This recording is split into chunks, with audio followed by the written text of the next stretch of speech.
Hello and welcome back. Whether you're here for the first time or you've settled in with us many nights before, I'm genuinely glad you're here. My name is Mr. Dantello, and this is your space to unwind, to listen, and to drift away into stories that linger in the quiet hours. Tonight, we're exploring abandoned places and lost locations, those spaces that haunt us because we once knew them, or because something about them refuses to let us forget. There's something uniquely unsettling about returning to a place that should be familiar but is transformed into something else entirely. Our first story is called The Overgrown Estate, where time moves backwards, and it explores what happens when a place begins to undo itself. Then we have Every Night I Return to the Abandoned Mall I Grew Up In, a meditation on the pull of somewhere you thought you'd left behind. And finally, we'll hear The Road That Takes Me Home Was Demolished Years Ago, which grapples with what it means when the path back disappears. If you're enjoying what we create here, please do consider liking and subscribing. It means everything to us, and it helps other listeners find their way to these stories too. Now, find yourself somewhere comfortable. Maybe dim the lights a little. Let your shoulders relax. Before we begin, I'd love to know, where in the world are you listening from tonight, and what time is it where you are? Now, let's begin with our first story. The Overgrown Estate Where Time Moves Backwards. Part 1. The iron gate hadn't moved in years. That was the first thing I noticed, not rust, which would have been natural, but the particular stillness of something that had simply stopped being part of the world's rotation. My shoulder against it produced barely a creak. The hinges didn't sing or groan like old things usually do. They just resisted, absolute and patient. I was Riley, a surveyor. I'd been hired to assess Ashford Manor for a developer out of the city who'd bought it sight unseen from a probate sale. The property record showed it had sat empty for 40 years. 40 years was specific enough to make me curious, but not my job to know why. My job was measurements, structural integrity, resale potential. Numbers and observations, things that could be documented and filed away. The drive from the gate twisted upward through what had once been manicured grounds. I could tell by the way certain trees grew, too evenly spaced, their trunks straight as columns. Someone had planted them deliberately, decades ago. Nature had since taken those intentions and rewritten them. Vines had braided through branches. The gravel path I drove on was more weeds than stone, and what remained of the stone had begun its patient separation, sinking back into earth. The house appeared through the overgrowth like something surfacing from dark water.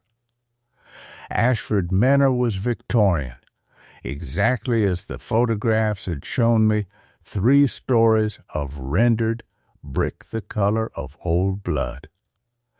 With a mansard roof of slate tiles and tall, narrow windows that seemed to watch the grounds rather than observe them. The architectural style was late 1880s, well-proportioned and dignified, the kind of house that had been someone's accomplishment. Now it looked like the accomplishment had curdled.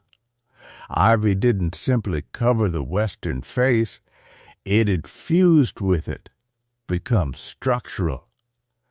Creeping fig had worked into the mortar between bricks until it seemed less like the plant was climbing the house and more like the house was exhaling green. The windows on that side were obscured entirely, dark as closed eyes. The rest of the building retained visibility, but all of them reflected the overgrown gardens rather than showing anything inside, just the reversed image of wild space.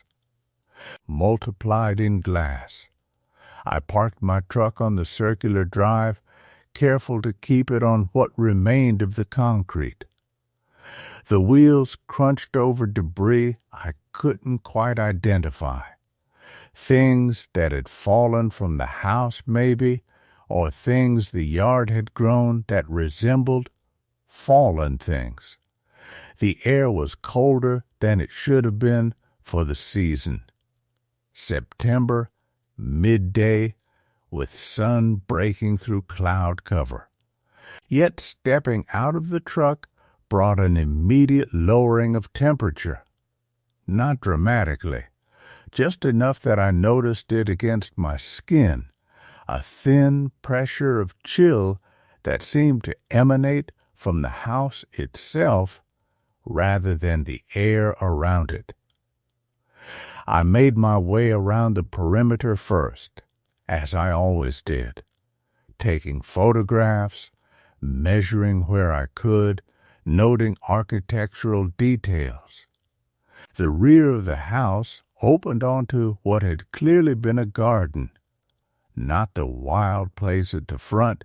This had been deliberately planted once with aesthetic intention.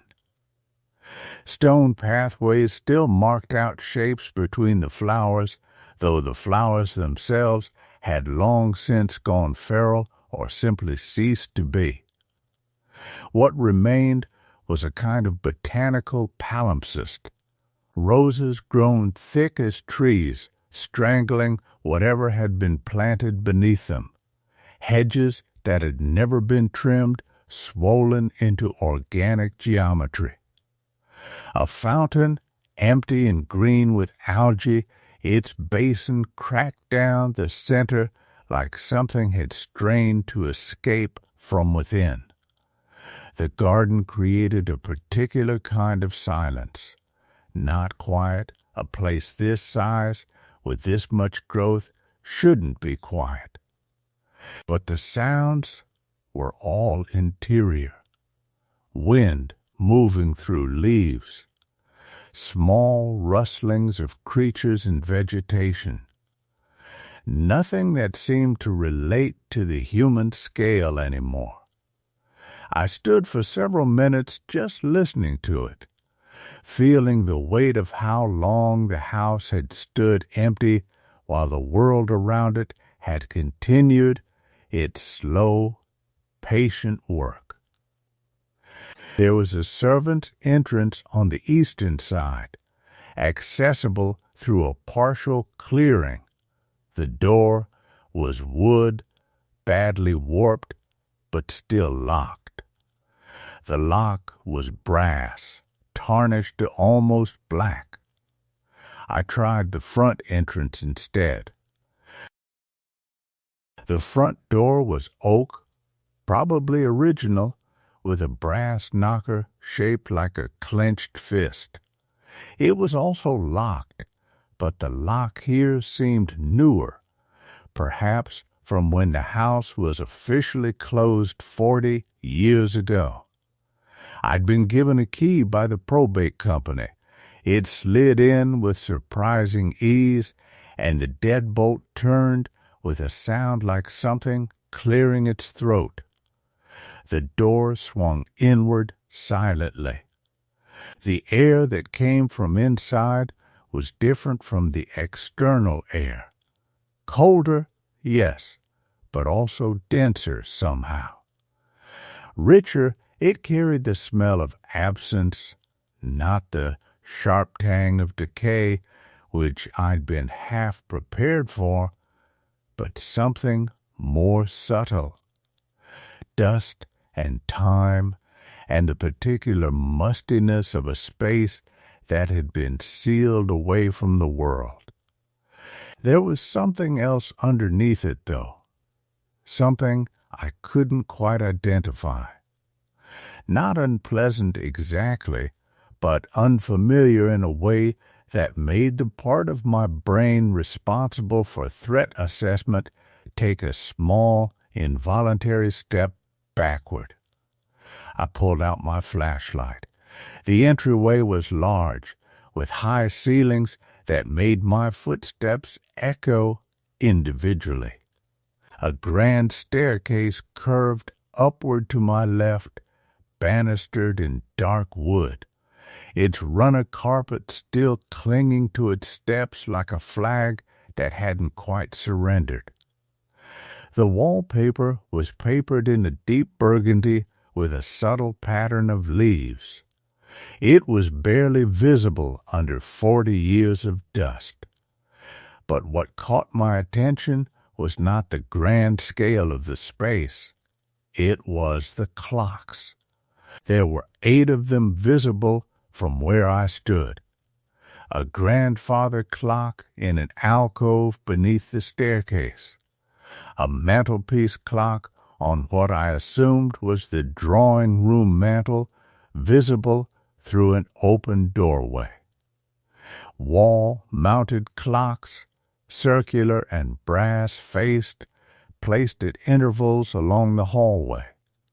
A pendulum clock on a side table, its weights hanging still. None of them were running.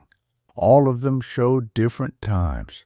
I made note of this: 3:47, 8:12, 2:33, 9:56, 4:18. Time scattered across the day like breadcrumbs, no cohesive pattern. It wasn't unusual exactly. Empty houses don't keep time. Their clocks stop.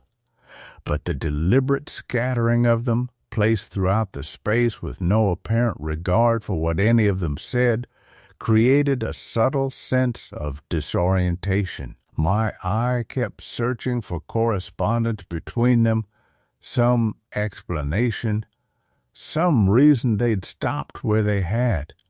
I couldn't find one. The drawing room was my first room to examine properly. I documented the walls, the ceiling height, the fireplace. There was furniture here, still arranged in conversational clusters, sofas, chairs, a low table. Everything was covered with dust so thick it had become almost furry. Spider webs connected the chair legs to the floor, creating small tents of silk.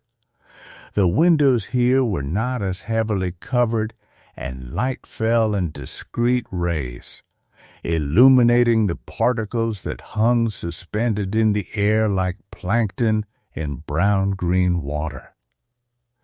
It was in this light that I noticed the photographs. They lined the mantelpiece in frames, brass, silver, wood, family photographs, I assumed. They were too dusty to read clearly from where I stood, so I approached them carefully, my footsteps deliberately soft despite there being no one to disturb. I was there to observe, to document. I didn't expect the photographs to make me step back. I couldn't explain at first what I was seeing. I looked away, looked back again. I picked up the leftmost frame and rubbed the glass carefully with my sleeve. The photograph showed a family of 4, 2 adults, 2 younger people.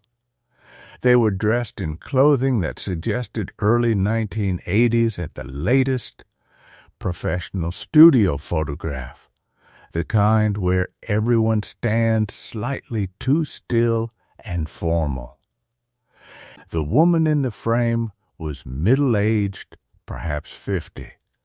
The man beside her was older, gray at the temples. The two younger figures stood between them, a young adult male and female, both in their late teens or early 20s.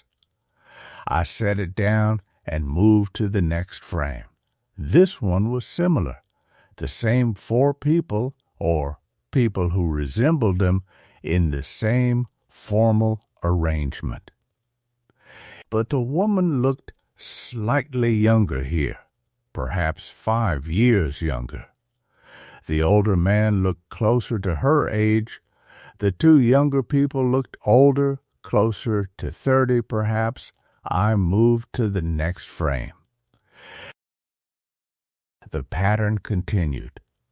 With each successive photograph moving from left to right along the mantelpiece, the ages shifted. The woman grew progressively younger.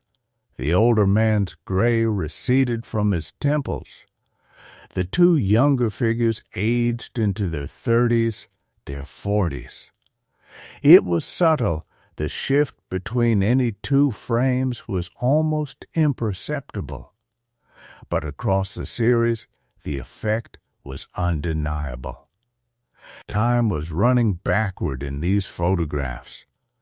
I set down the frame I was holding with more care than was strictly necessary. My hands were shaking slightly. I didn't want to acknowledge this yet. I wanted to rationalize it.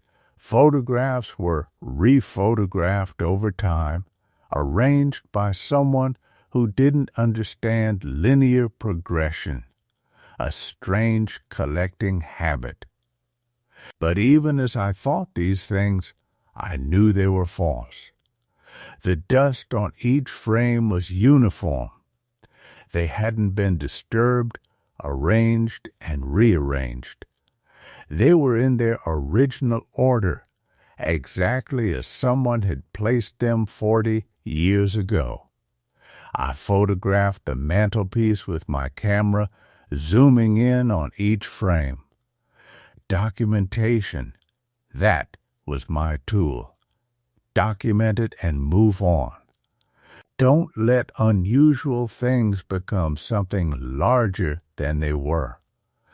But I spent longer in that room than I'd planned, studying the frames from different angles, trying to find some rational explanation. The light kept shifting as clouds passed overhead, and in those moments of diminished light, the faces in the photographs seemed to blur slightly. The young woman's features would soften toward child, like roundness, then sharpen back into adolescence as the light returned. I needed to move on. I had 7 more rooms on the first floor to assess. The dining room was positioned across the hall from the drawing room. A long table occupied its center, still set for a meal that had never been completed. Plates and silverware arranged precisely. Napkins folded beside each plate. 4 place settings. The same 4 people from the photographs were here, I realized. Waiting, they'd left in the middle of something. The kitchen was beyond the dining room, accessed through a servant's passage. It was remarkably well preserved, a 1970s kitchen with avocado-colored appliances that would someday become fashionable again. The refrigerator stood open. The interior was utterly black, and the smell that emerged from it was dense and alive in a way that made me retreat immediately. Not decay, exactly, something older than decay. something that existed in a category of rot that had stopped being biological and become almost chemical. I made a note not to investigate the refrigerator further and moved on. The library was on the western side of the house, the side most heavily consumed by ivy. The windows were barely visible, and my flashlight barely penetrated the darkness. I used my phone light as supplement, and together they created a space that seemed more shadow than illuminated. The walls were lined with books, hundreds of them, perhaps thousands. They appeared untouched, their spines bright with color, their pages still intact. Someone had collected them seriously, organized them, let them sit in the dark for 4 decades undisturbed. I didn't spend long in the library. The darkness made my documented observations difficult, and there was something about the space that discouraged lingering. The books seemed to watch me move through their rows. I was aware of my own breathing in a way I hadn't been before. The study was smaller, warmer in feeling, despite being just as dust-covered. A desk occupied the space beneath one of the 2 windows. The chair was pushed in, as if someone had recently stood to leave.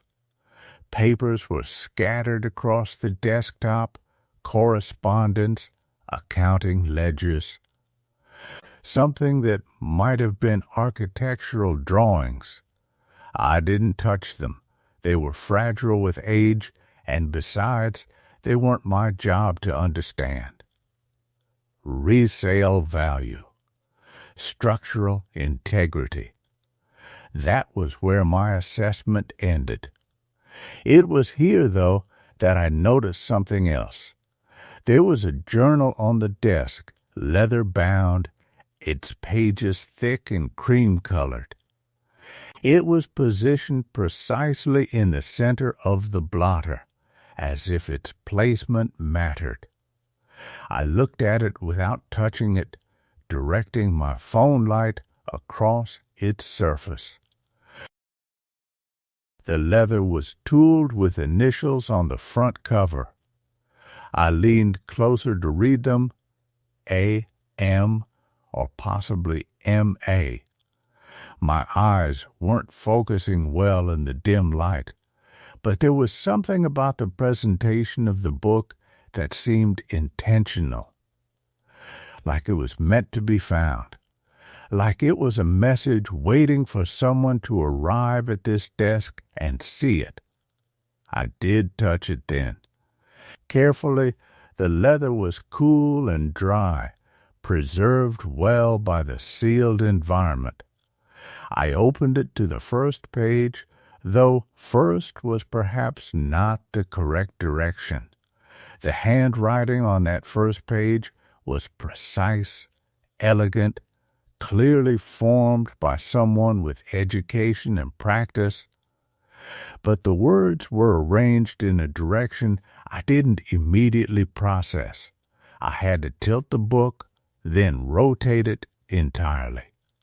The journal was written backward, not backward in metaphorical sense, backward in actual, literal direction. The text began at what would normally be the back of the journal and proceeded toward the front. I could read it, the handwriting was clear enough, but every sentence required me to reverse the normal direction of my reading eye. The date at the top of the page was written as clearly 1943. Just a number, no month, no day. Just a year that was before my birth, before my parents' birth, before anyone I'd known had been alive in the conventional way. I turned the page backward, and found an entry dated 1942, then 1941.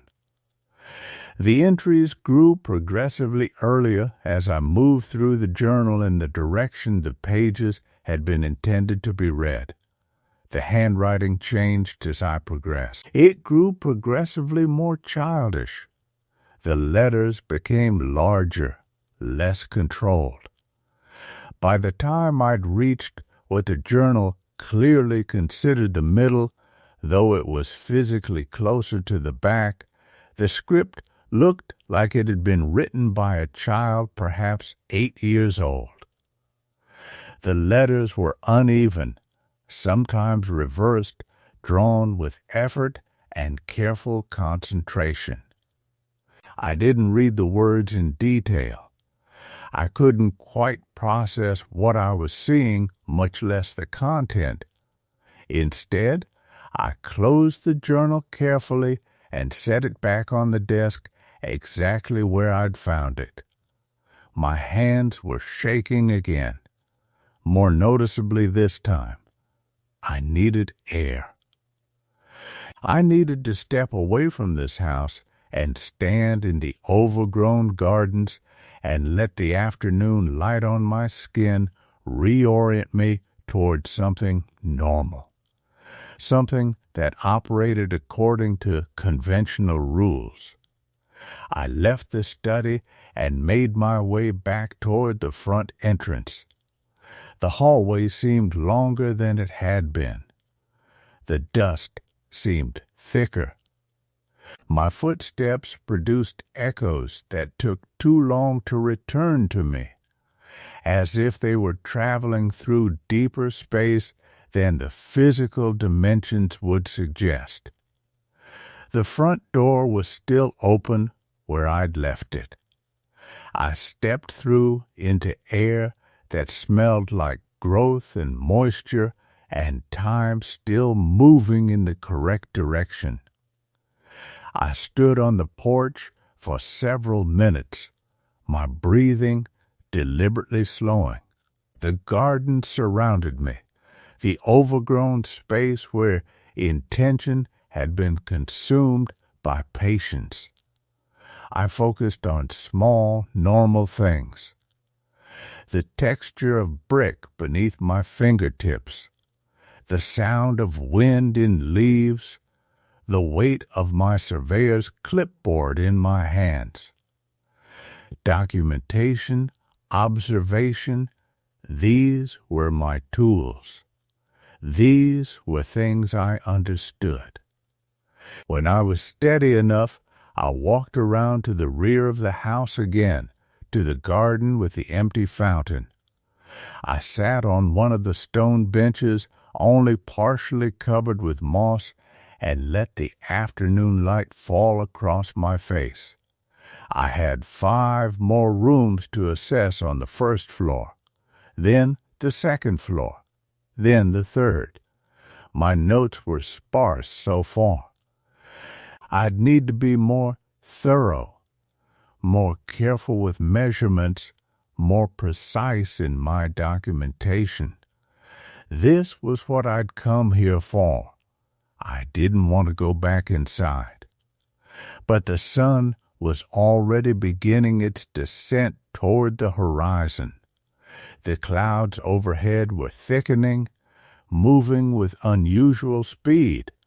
The temperature was dropping further, despite the season. My breath had started to cloud slightly in front of my mouth. I stood up from the bench and made my way back toward the front entrance. The door was still open. The hallway beyond was still waiting. The clocks on the walls would still be showing their scattered times, their frozen seconds, their absolute refusal to move forward. I stepped back inside, and behind me, I heard something I hadn't noticed before. The sound of the door closing. Not slamming, gently closing, as if someone had reached out and pulled it softly shut at just the moment I'd passed through the threshold. When I turned around, the door was closed.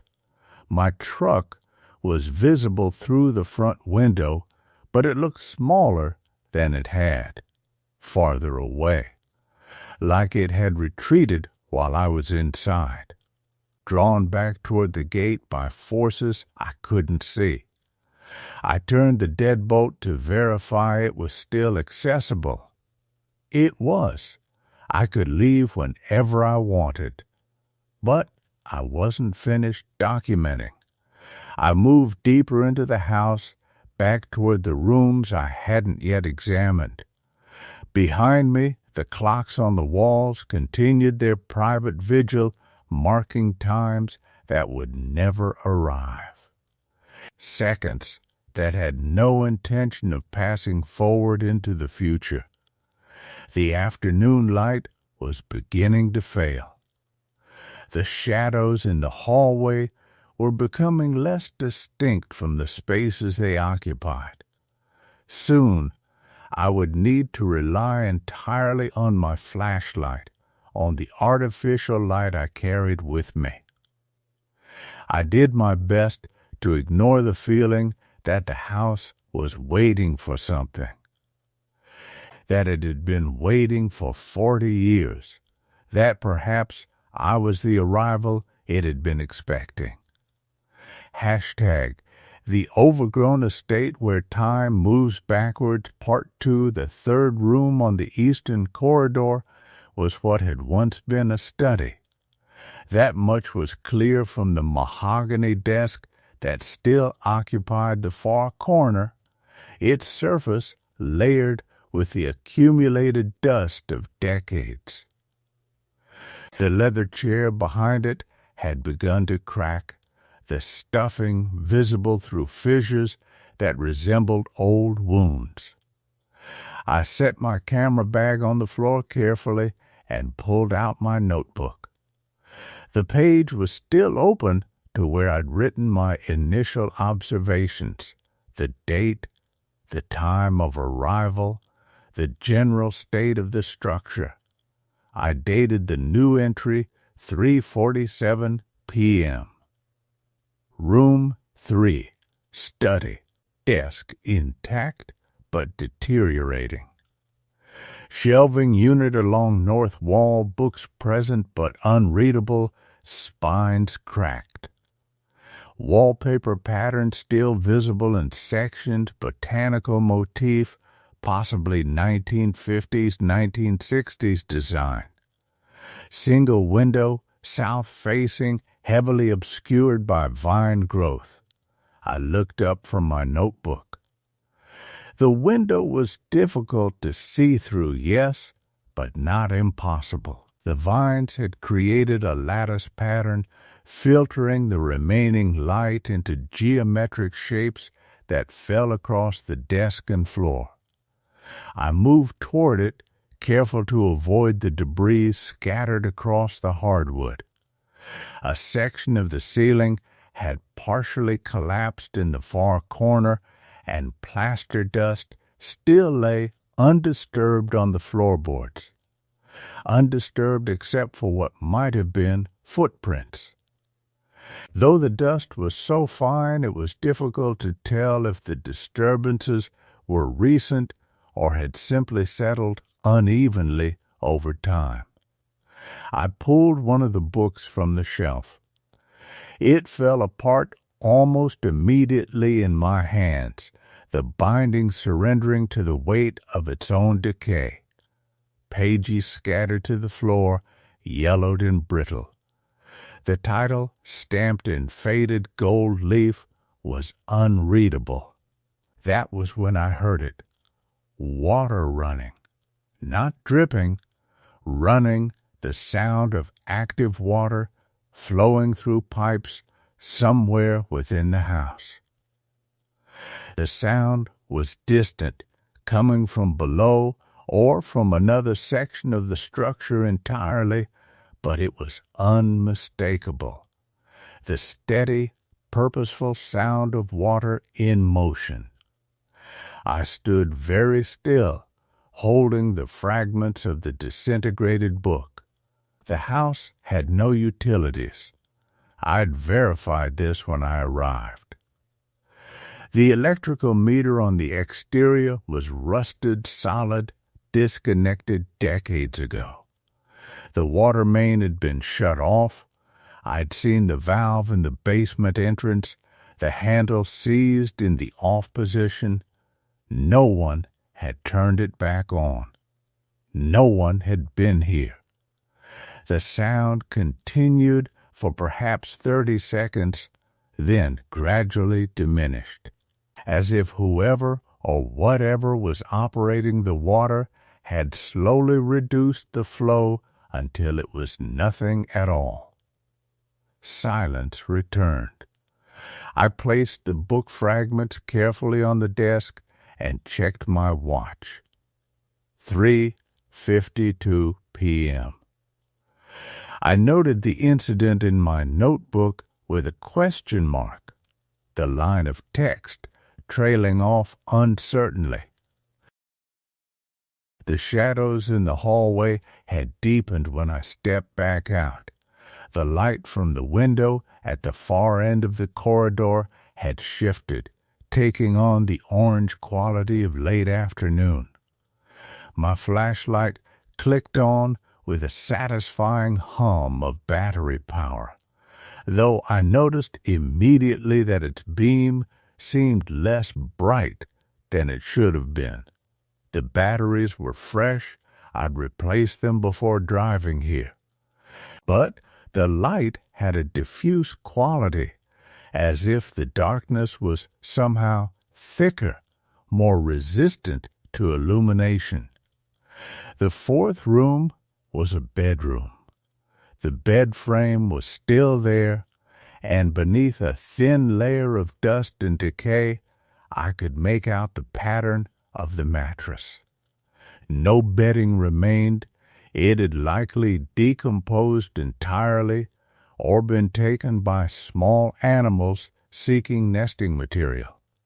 The floor was mostly bare wood, though water stains marked the boards near the windows, evidence of years of rain intrusion and slow rot. I moved through the room methodically, photographing the window casings, the closet with its empty hangers still hanging from the rod, the radiator beneath the window that would never warm anything again. The camera clicked and clicked, the flash momentarily erasing the shadows, then allowing them to surge back in immediately after. It was during the third photograph that I noticed the impression in the dust on the floor. It was the shape of a person, or something like it. A form that suggested someone had been lying on the ground, and recently enough that the dust pattern still held the memory of their body. The outline was roughly humanoid, though the proportions seemed slightly wrong. The area where a head would have been was darker than the surrounding dust, as if something had been pressed deeper into the accumulated debris. My heartbeat had accelerated noticeably. I had been alone in this house. I knew this absolutely. The front gate had been locked when I arrived. The chain hadn't been disturbed in months. The rust patterns on the links were too uniform, too settled. No one else could have entered through the front. The property was surrounded by a 10-foot fence, and I'd driven the perimeter before setting up. No breaks, no obvious access points. And yet, I crouched down beside the impression and examined it more closely. The dust was undisturbed around the outline. That was what struck me most forcefully. If someone had been lying here, there should have been some disruption of the dust pattern from them moving to this position, but the outline was complete, perfect, as if someone had appeared here fully formed, had lain very still for several hours, and then had simply ceased to be. I straightened up and walked to the window. The light outside was noticeably dimmer. My watch read 4:18 p.m. I had lost track of time. I'd only been in this room for perhaps 10 minutes by my account, but the clock insisted it had been longer. That was when I heard the second sound. Footsteps, slow, deliberate footsteps moving through the hallway outside the bedroom. Each step was heavy, weighted, and they were progressing toward the door where I stood.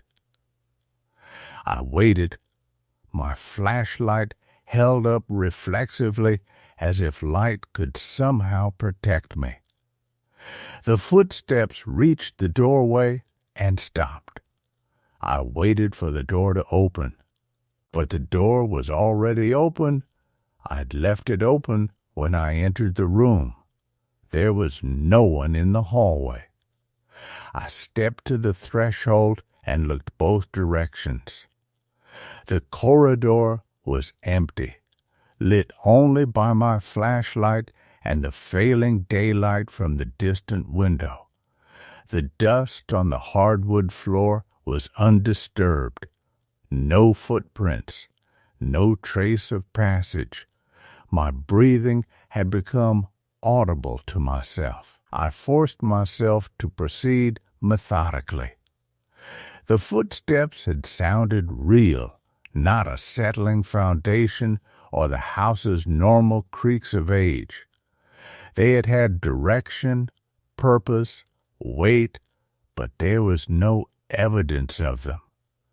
The dust would have shown something, wouldn't it, unless the dust itself was playing tricks, unless the light was too poor to catch details, unless my nerves were already frayed enough to misinterpret ordinary sounds. I moved back into the hallway and continued toward the rear of the house, toward the rooms I hadn't yet examined. The clocks on the walls I'd passed seemed to be watching me, though of course clocks couldn't watch. Their frozen faces stared ahead with their impossible times. I'd noticed earlier that the times varied wildly. One read 3:15, another read 7:42, a third read 11:03. But as I passed them now, moving more quickly than before, I thought I saw something that made me pause. The clock that had read 3:15 now read 3:22. I stopped completely and looked at it. The clock was absolutely stationary, mounted on the wall. Its face was dusty. The mechanism behind the glass was clearly frozen. I could see the seized gears, the halted pendulum, but the hands had moved. I checked the other clocks as I passed them. The one that had read 7:42 was now showing 7:49. The clock that had read 11:03 now displayed 11:10. Each one had advanced exactly 7 minutes. I stood in the center of the hallway, my flashlight beam wavering slightly. The failing light outside had turned the windows into sheets of gray, and the interior of the house had become a landscape of gradients, shadow bleeding into deeper shadow. The fifth room was a kitchen. The appliances were still there, a stove with burners crusted with rust, a refrigerator with its door hanging open like a mouth frozen mid-scream. The sink was stained with the outline of things that had accumulated there and then decayed away. The cupboards stood open as well, their interiors empty and dark. I did not enter the kitchen. Something about it repelled me, not because of any tangible threat. It simply looked like an old, abandoned kitchen, but because of an intangible quality, a sense of absence so profound it felt like presence, as if the room itself was defined by what was missing from it, and that missing quality was the only thing left that still mattered. I turned away and found myself facing the basement door. It was a simple wooden door, painted white, or it had been painted white decades ago. The paint was peeling now, revealing the wood beneath. There was a deadbolt lock mounted on the outside, and it hung open, unengaged. I had not opened this door when I was in the basement earlier. I was certain of that. The basement entrance I'd used had been through a side room off the kitchen, a set of concrete steps descending into darkness. But this was a different entry point, perhaps a secondary basement access, and someone had unlocked it. Or it had been open all along, and I had simply forgotten. The doubt was beginning to feel heavier than any certainty. My sense of the house's layout was becoming uncertain. Had there been this many hallways when I'd entered? Had the corridors been this long? The house, it seemed, from the exterior photographs and my initial observations, to be a modest Victorian structure. Perhaps 5 or 6 bedrooms, 2 stories. A relatively straightforward floor plan, but the interior seemed to expand as I moved through it, with corridors that branched off at unexpected angles and rooms that connected in ways that didn't correspond to the external walls I'd observed. I looked at my watch, 4:51 p.m. The sun was nearly gone. I could see its final edge of orange light at the horizon through the kitchen window, and it would be darkness within the hour. My flashlight was the only reliable source of illumination, and I'd noticed that its battery indicator was showing yellow rather than green. I should have left.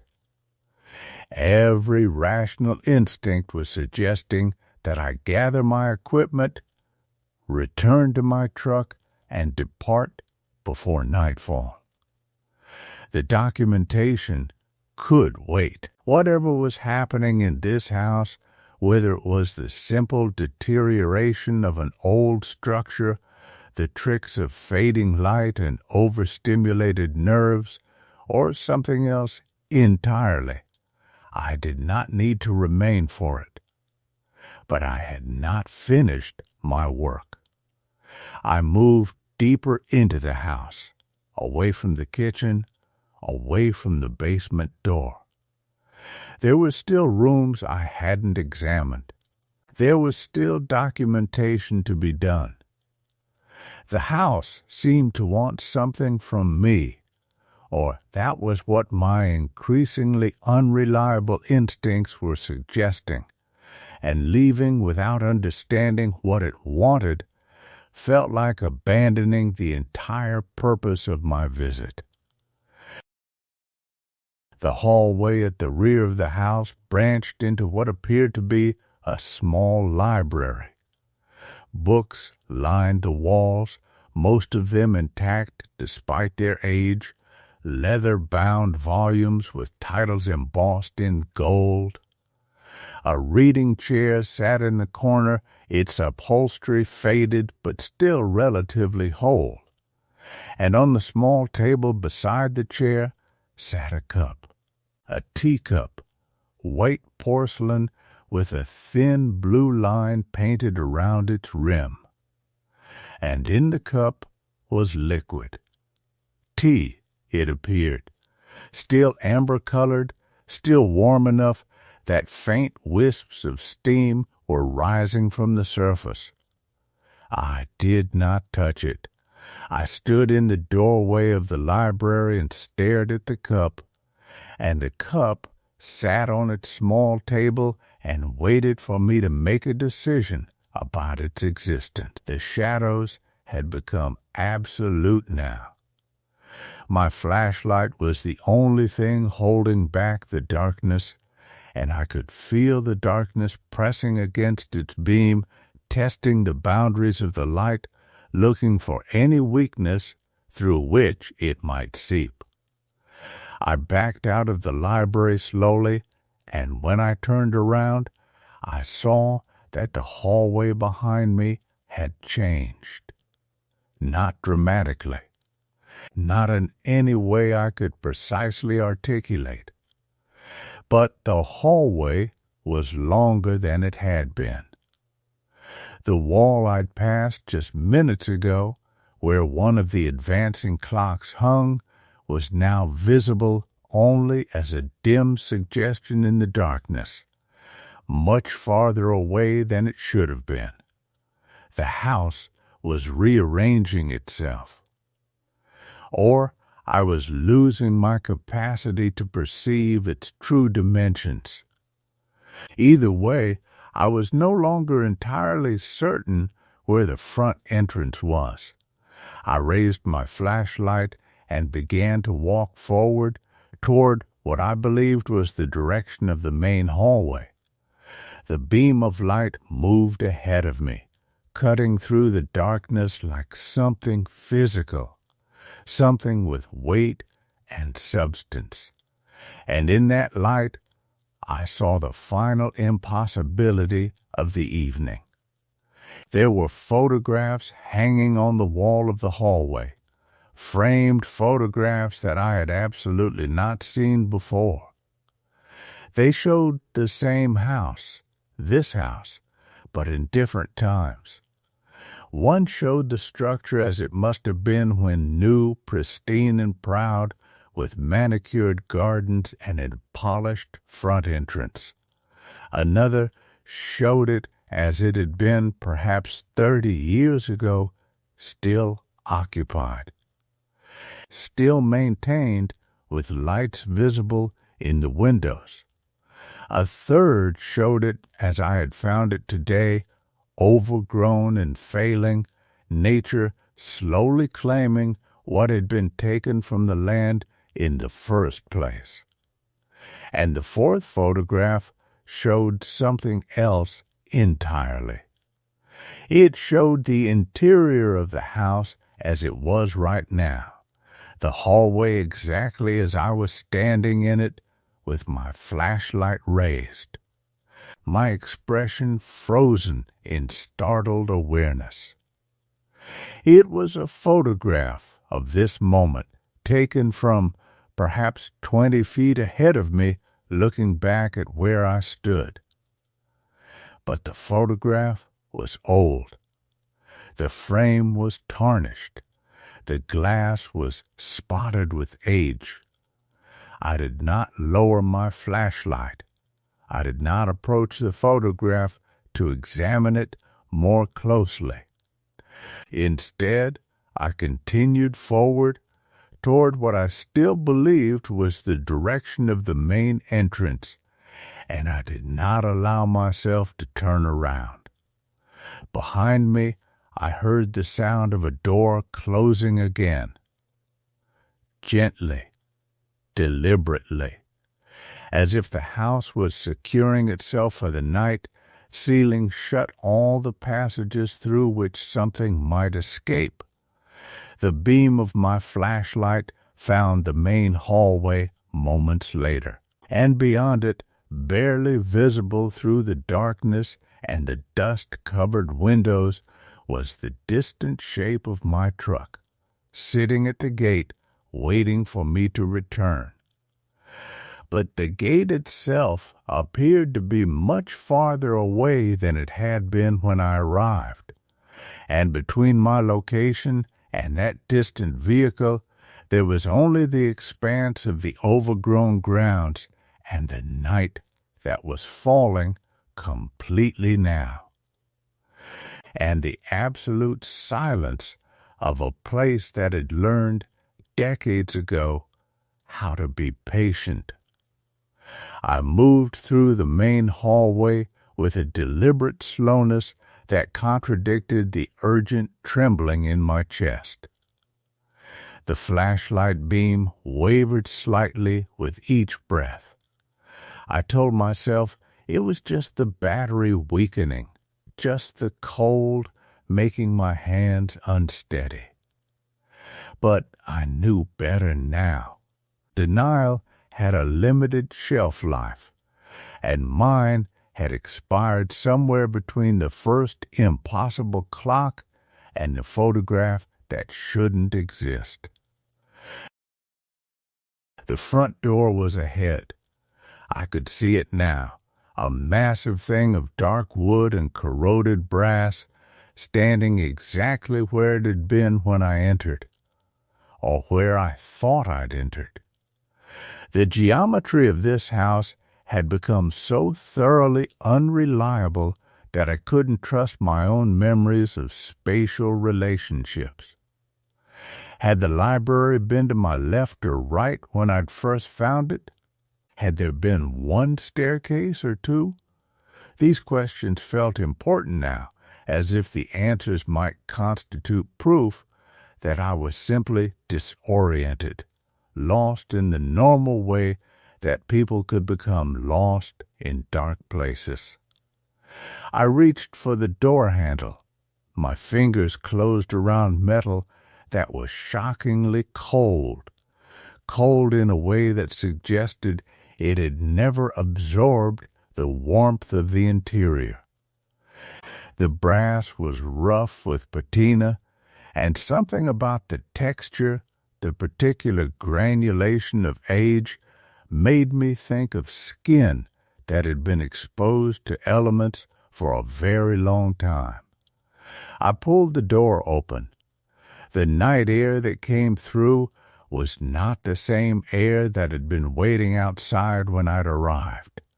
This air was heavier, laden with a smell that I couldn't quite name. Not decay exactly, something older than decay. The smell of deep earth that hadn't been disturbed in generations, of stone that had been waiting in darkness long before the house was built above it. The truck was still visible at the gate, but the perspective was wrong now. It appeared both closer and farther than it should have been, suspended in the darkness in a way that made my eyes ache when I tried to focus on it. The gate itself had changed, I was certain of this. The vertical bars that had formed its lattice pattern were now arranged differently, creating shapes that felt deliberate, intentional, as if something had reorganized them while I was inside. The way someone might rearrange the furniture in a room they were claiming as their own.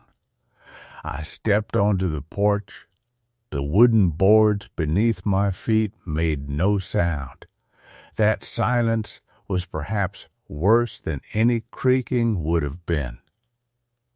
Everything had gone quiet except for my breathing and the sound of my heartbeat, which had become loud enough that I could hear it in my ears. A rhythmic percussion that seemed to synchronize with something else. A distant sound, deep within the house behind me. A thumping that matched my pulse almost perfectly, as if the house had a heart, and that heart was beating in rhythm with my own. I began to walk toward the gate. The distance didn't diminish as I walked. If anything, the truck seemed to recede slightly with each step, maintaining a constant separation. I'd heard of optical illusions like this, perspective tricks that the mind could play on itself. But I also understood now, with a clarity that had no basis in rationality, that this was not an illusion. The house was extending the space between me and escape.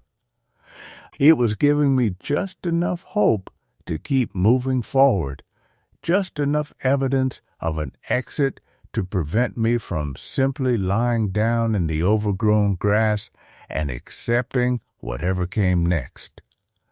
My foot caught on something. I nearly fell, but my hand shot out and caught the iron fence. The metal was warm. That was the detail that stopped me cold. The fence should have been cold.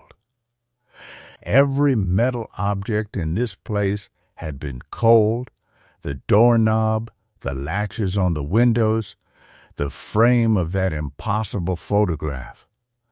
But the fence felt as though it had been recently touched, held, warmed by contact with living skin.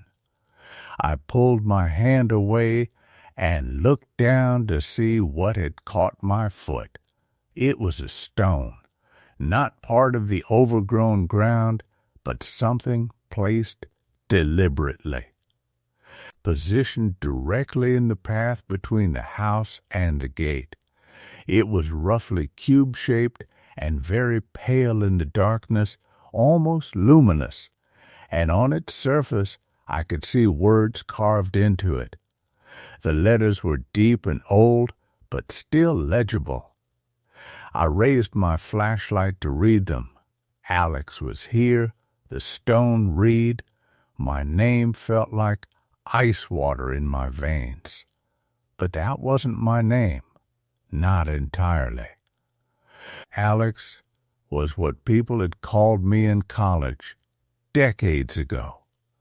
It was a version of myself that I had largely left behind, a person who had made different choices and ended up in different circumstances.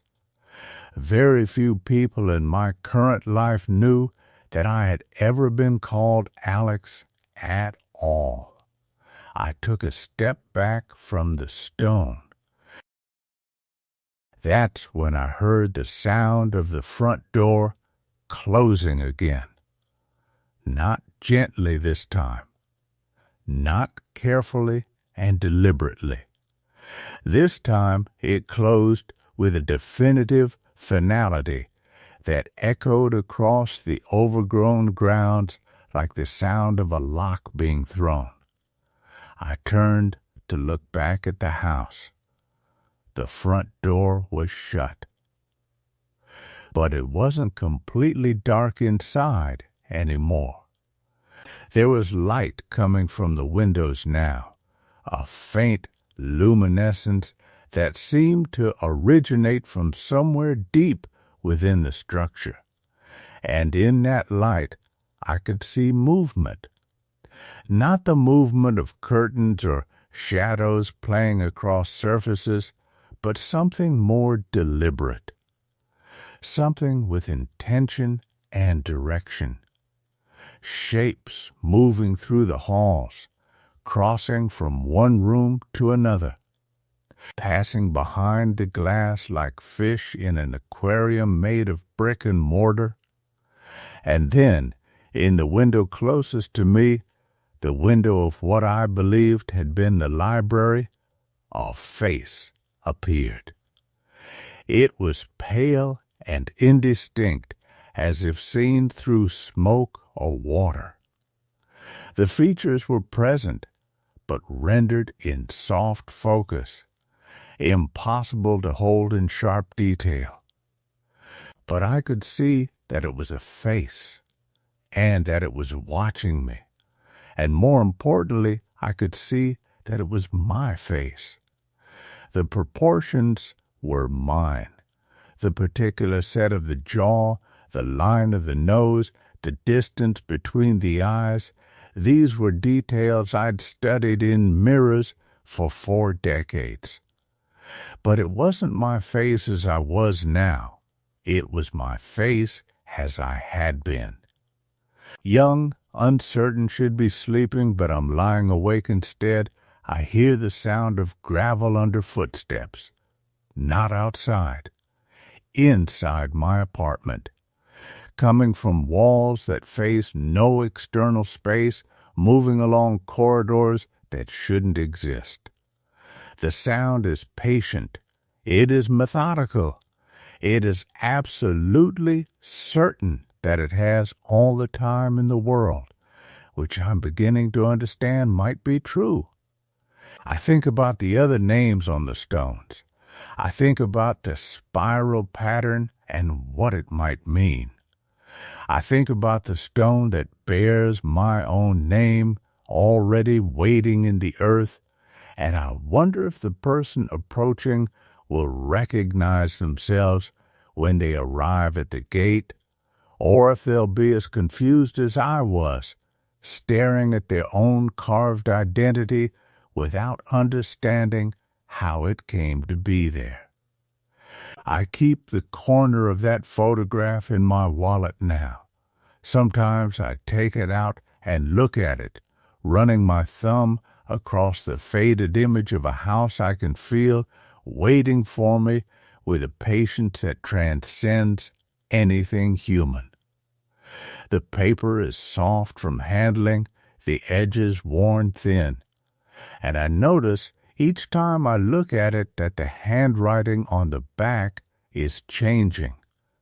The letters are becoming clearer, more defined, as though they're being written in real time, as though someone on the other side of the page is still composing the message one character at a time, knowing that I'll read each completed line the moment it appears. The last line I could make out today, before I put the photograph away, said only, almost time. I don't know what almost time means anymore. I don't know if it means I'm almost ready, or if it means the house is almost ready for me, or if it means something else entirely, something that exists outside the normal boundaries of what those words are supposed to convey. But I do know this. I stopped fighting it, and in that stopping, something shifted. The weight I'd been carrying became lighter. The fear became something else, not acceptance exactly, but something closer to recognition. The acknowledgement of something that had always been true, that I'd always known somewhere deep inside myself, in the place where memory and future tense collapse into the same blurred point. I go to sleep now without resistance.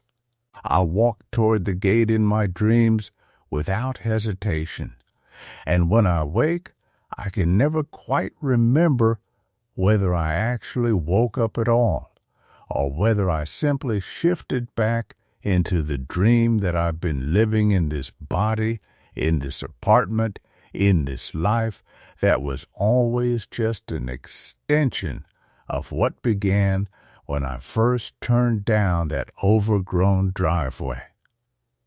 The stones are waiting. The pattern is complete. And somewhere in a house that exists in a geometry I can no longer fully comprehend, a figure stands at a window, looking out at the darkness with my face, wearing my expression, reaching out with a hand that looks increasingly like my own hand, ready to welcome something back into the places it never actually left. All I have to do is step toward the gate. I'm almost ready. Story 2. every night I returned to the abandoned mall I grew up in. The maintenance door didn't resist. It hadn't been properly locked in years, maybe decades. The mechanism was so loose I barely had to lean against it before the frame gave way with a creak that seemed to echo through the entire structure. I stood in the gap for a moment, letting my eyes adjust to the darkness beyond, before stepping inside.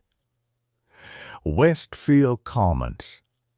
I hadn't been here since 1994, 28 years ago, but the moment the door swung shut behind me, I recognized the smell. That particular staleness that accumulates in sealed spaces, dust and rust, and something like the ghost of old carpet cleaner, all oxidized into something almost metallic. It coated my tongue immediately, and I found myself breathing through my mouth. The beam of my flashlight cut through the darkness, catching the edge of a storage shelf, some broken PVC piping, scattered maintenance supplies that had been abandoned so long they'd faded into the concrete. I was in the utility corridor behind the eastern storefronts. I remembered this place from childhood. I'd taken a wrong turn once with my mother, and she'd corrected course quickly, as if we'd wandered into somewhere we shouldn't be. Now, standing in that same corridor, I understood why. There was nothing inviting about it. Even when the mall was thriving, this space was meant to be forgotten. I moved forward slowly, letting the beam guide me toward the main concourse. The passage opened gradually, and the darkness began to lift. Not from light. There was no light here, hadn't been for nearly 3 decades, but because the space opened up, swallowing my flashlight beam into a vastness that felt infinite. My eyes were adjusting now, picking up the faint gray tone that filtered through the boarded windows somewhere far above. Westfield Commons had been enormous once. 4 levels, 2 wings, more than 100 storefronts arranged around the central atrium. I'd spent countless hours here as a child, walking behind my mother while she moved from shop to shop. The feel of cool air conditioning and the ambient hum of a place built for crowds. The food court was always busy. The fountain near the center atrium was always running, some kind of teal water that I thought was impossibly beautiful. There was a music store where the owner knew me by name, a arcade that smelled like warm circuit boards and spent quarters. The scent of the Cinnabon stand that seemed to permeate the entire eastern corridor. All of that was gone now. The main concourse stretched before me like the skeleton of some enormous creature. The remains of planters lined the walkway, terracotta pots, now cracked and weathered, the soil inside compressed and dead. Above, the ceiling was a puzzle of missing panels where water damage or simply the weight of neglect had opened holes to the floors above. Sunlight penetrated through some of these gaps, creating pale columns that looked almost deliberate in their placement, as if someone had arranged them for effect. The storefronts were hollow. That was the first real shock. I could see straight through most of them to the empty space beyond. Mannequins still posed in windows, or sometimes just the metal frames where they'd been, looking skeletal and wrong. One store retained more of its facade than others, and through the glass I could make out clothing still on racks, somehow preserved by the perfect dryness and dark. A skirt in a color that had probably been fashionable in the early 90s hung limply in the dusty air. I kept moving, drawn toward the center of the mall. The escalators were ahead, frozen mid-stride, their steps looking like teeth. I'd ridden these as a child, stood on them while my mother held my hand, watching the level drop away beneath us. Now they looked monstrous. The air temperature had shifted. It was colder here than it had been in the utility corridor, and there was a dampness to it that made the rust smell stronger. The floor beneath my feet was gritty, a combination of dirt and debris and something that might have been bits of the building itself, disintegrating slowly. I'd told no one I was coming back here. Not my wife, not my therapist, not anyone who knew me well enough to ask questions. I wasn't even sure how to explain it, so I'd kept it private, something I did in the evening hours when there were plausible reasons to be out alone. Working late, visiting a friend, exercise. The lies came easily because the truth sounded insane. I'd been driving past the mall a month ago, taking a detour on a route I usually didn't take, and I'd seen the perimeter fence had deteriorated. There was a gap, just wide enough to slip through. And I'd stood there staring at that gap for a full minute. Some part of my brain already moving toward it, already inside the building, already walking these corridors before I'd fully decided to come. That first night, I'd only stayed for 15 minutes, just long enough to walk from the maintenance entrance to the main concourse, to stand in the center and let the size of the place press down on me, to listen to the settling sounds of the structure, creaks and groans that could have been natural or could have been anything. Then I'd left, gone home, tried to explain the evening away to my wife as a mood, something that had passed. The next night I'd come back, and the night after that. Each time I'd gone a little deeper, each time I'd stayed a little longer. I'd learned the layout again, retracing childhood paths. I'd found the food court with its fountain, drained now, a basin of cracked tile and brown staining. I'd located what remained of the arcade. The machines were gone, but the cable channels remained embedded in the floor like archaeological proof of what had been. I'd walked past the music store, found it completely emptied, not a trace of its former existence except the shape of where things had been mounted to the walls.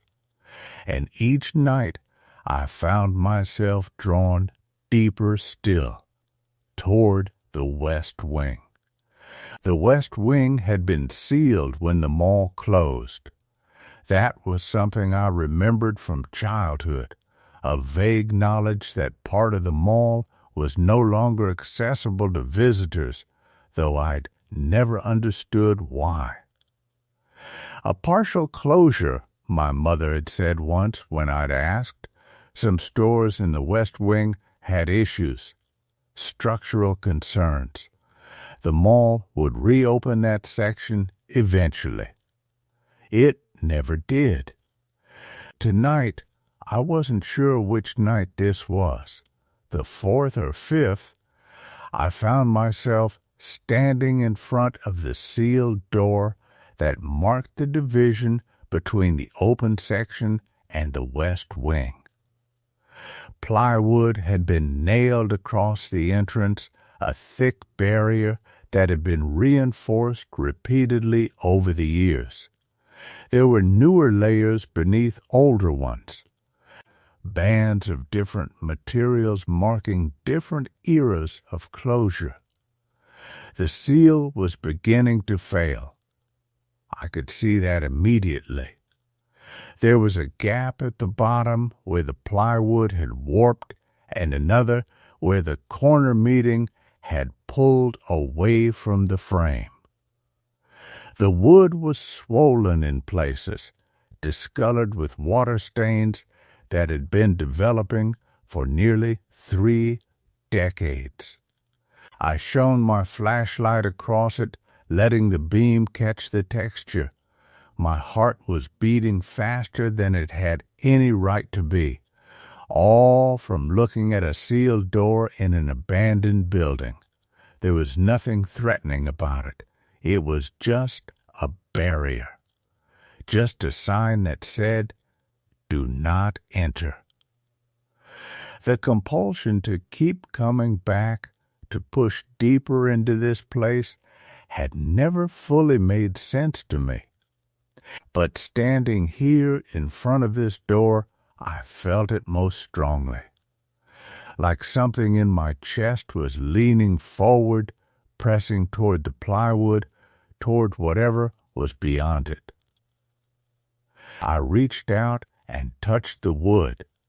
It was cold and damp and rough beneath my palm. The texture was worn smooth in some places where fingers had pressed against it repeatedly. I realized, with a start, that those grooves might not be from age. They might be from recent contact. Someone had been pressing against this door, pressing from the other side. I jerked my hand back as if the wood had burned me. The beam of my flashlight wavered, and I took a breath, trying to ground myself in the practical. It could have been anything. Animals, maybe, rats, or raccoons, or something larger that had found its way into the sealed section. Or it could have been deterioration, the wood swelling and contracting with humidity changes, wearing its own grooves into existence. I didn't believe that, but I told myself I did. I stayed there for another 20 minutes, just looking at the door. The sealed section of the mall was utterly silent. There was no sound from beyond the plywood, no indication that anything was there. Just the faint ambient noise of the building settling, the occasional creak of metal or wood, the sound of my own breathing. When I finally turned away and walked back toward the maintenance entrance, the silence followed me. And beneath it, almost beneath the threshold of hearing, I thought I detected something else. A movement, perhaps, or just the weight of air shifting. I told myself I wouldn't come back. I knew I would. The first night, I didn't go. I made it until 3 a.m. before I was pulling on my jacket and heading for the car. It was a Friday. I told myself I was being ridiculous, that the rational response to finding evidence of contact on a sealed door was to stay away, perhaps to call someone. The property management company, local authorities, someone who could investigate and explain. Instead, I drove through empty streets toward the mall. The parking lot was exactly as it always was, cracked asphalt slowly being reclaimed by weeds, the old entrance canopy still standing, though most of its glass had been removed years ago. I cut my engine and sat for a moment watching the building. It looked inert in the darkness, dead, but I'd learned that the mall was good at looking harmless. I brought the same flashlight. I'd also brought a notebook, though I wasn't entirely sure why. Documentation, maybe. Proof that I wasn't imagining things. Proof that something was genuinely happening inside those walls. The maintenance entrance opened as easily as always. This time, I didn't linger in the corridor. I moved deeper toward the sealed section, my footsteps echoing off the tile in a way that made me feel watched. The beam of my flashlight caught the same debris I'd seen before. Fallen ceiling panels.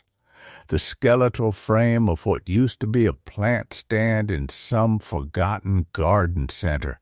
Papers so aged they'd become illegible. When I reached the door, I stopped. The plywood panel had been moved. Not violently, not dramatically, but it had shifted maybe 2 inches to the left, creating a gap of black space along its edge. The grooves I'd noticed before were now impossible to ignore. They ran vertically down the wood in a pattern that almost looked like deliberate scratching. I stood there, my flashlight beam fixed on that gap, and I felt the leaning sensation in my chest return. The compulsion that had drawn me back here again and again, it was stronger now. It wanted me to look through that gap, to widen it, to step through. I forced myself to move away. I spent the next hour exploring other sections of the mall, though I'm not sure what I was looking for. Evidence of intrusion, maybe, signs of habitation, but the place was as empty as it had ever been. The shops were hollow shells. The food court still had its old serving counters, now host to nothing but dust and the dried husks of insects that had died years ago. The escalators stood frozen in the middle of nowhere, leading up into darkness toward a second floor I'd never explored. I made a note. Escalators intact. No water damage apparent. Someone could have climbed them. When I returned to the sealed section, the door had moved again. This time it was opened almost 4 inches. The gap was wide enough that I could see the barest edge of whatever was beyond it, a dark expanse that my flashlight couldn't penetrate. I felt my pulse in my throat.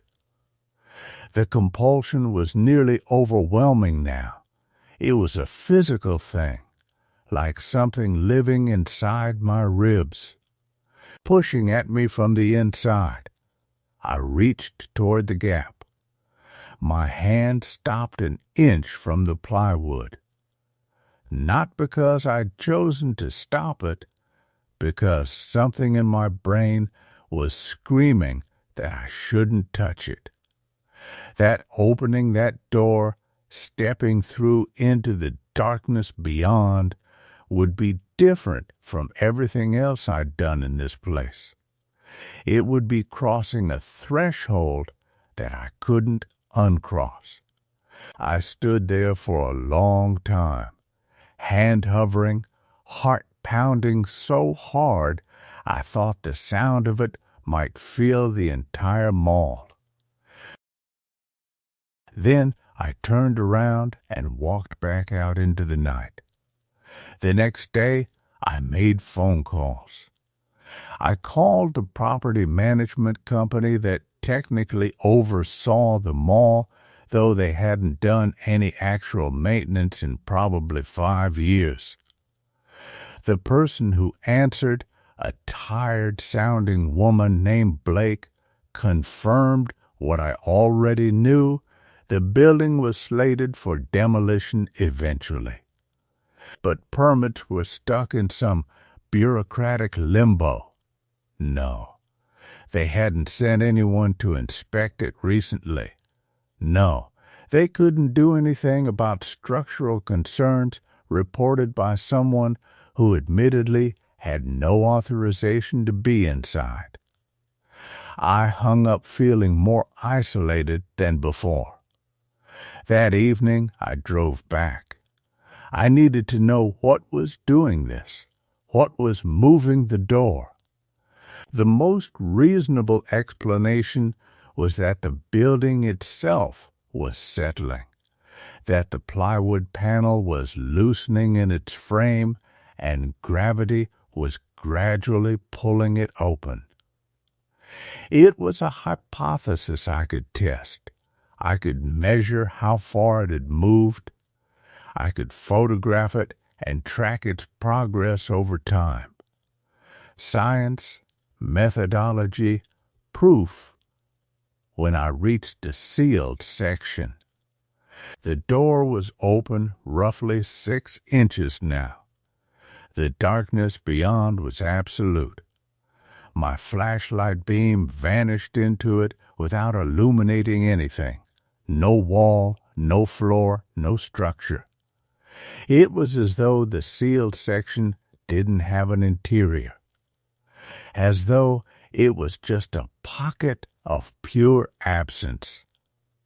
I pressed my notebook against my chest, suddenly aware of how quiet the mall had become. Not the normal quiet of an abandoned building. This was an active quiet, the kind of silence that comes from something holding its breath. I heard it then, a sound from beyond the door, not loud, not threatening exactly, but present. It sounded like scratching, not rapid or frantic, but slow and deliberate. The sound of something moving across a surface, creating those grooves I'd seen in the plywood. I made a note. Source of door movement identified as deliberate action from sealed section interior, not structural settling. Then I made another note, smaller, added almost as an afterthought. Unknown what is causing this. Unknown why I keep returning. That night, I drove home and sat in my apartment for hours, reading what I'd written, trying to make sense of it. In the morning light, the whole thing seemed absurd. A moving door, a compelling urge to return. The rational explanations were still there, stacked up like cards. An animal, vandals, the settling of old wood. Take your pick. But I'd heard the scratching, and I'd seen those grooves running down the plywood, fresh and deep and deliberate. On Sunday night, I went back. This time I brought a measuring tape. This time I brought a camera. This time I told myself I was being thorough, methodical, that I was collecting data and not giving in to whatever compulsion lived in my chest. The door had moved another 3 inches. It was open enough now that if I turned sideways, I might be able to slip through. The scratching noise began again as I stood in front of it. This time, it didn't stop. It continued, slow and methodical, while I watched the opening. While I felt that thing inside me lean forward, pressing against my ribs. While I stood there, unable to move, unable to turn away, unable to do anything but listen to the sound of something on the other side, scraping and scraping, wearing away at the wood, wearing away at the barrier between two spaces, between the place I knew and the place I didn't. The scratching continued long after I'd made it back to my car. I didn't go back for 4 days. I told myself I was gathering my thoughts, organizing my notes, trying to be methodical about what I documented. But the truth was simpler. I was afraid. Not of what was in the sealed section, though that fear existed, cold and constant beneath everything else, but of what returning might mean, of crossing some threshold I couldn't uncross, of becoming the person who disappeared into an abandoned building and didn't come out. On the 4th night, I drove there anyway. I'd spent those 4 days reviewing every photograph I'd taken, every note I'd written. The progression was undeniable. The door opening incrementally, the scratching becoming more frequent, and in the margins of my notebook, my handwriting growing increasingly erratic, sentences trailing off mid-thought, the same phrase repeated 3 times on one page. Why do I need to go back?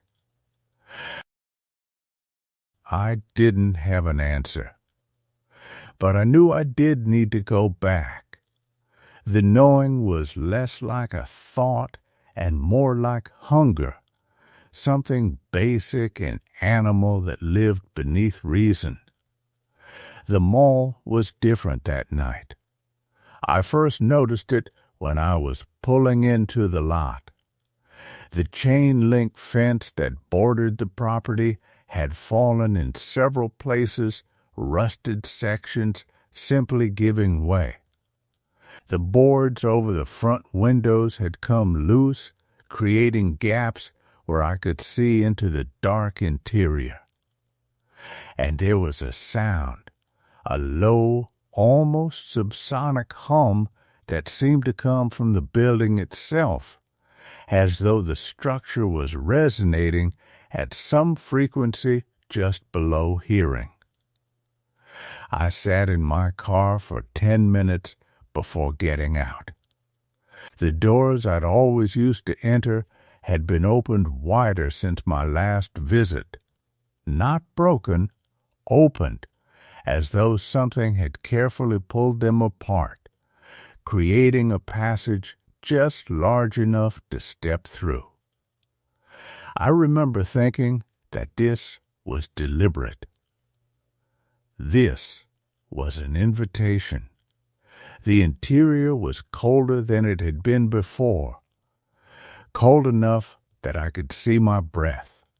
The mall's main corridor stretched out in front of me, more degraded than I remembered.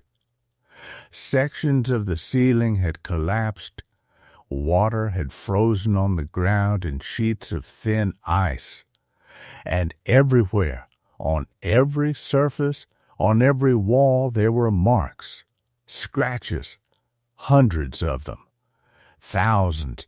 They covered the storefronts, the security gates, the information kiosks. They ran across the floor in patterns that almost resembled paths, deep grooves in metal, long gouges in concrete, some fresh enough that the exposed material beneath was still visible, lighter colored, almost luminous in the beam of my flashlight. I moved through the mall like I was in a dream state, my notebook open in my hand though I wasn't writing anything. Just observing. Just recording everything in my mind because some part of me knew that if I looked away, if I stopped paying attention, I'd lose something I needed to understand. The sealed section was at the far end of the mall, beyond the movie theater.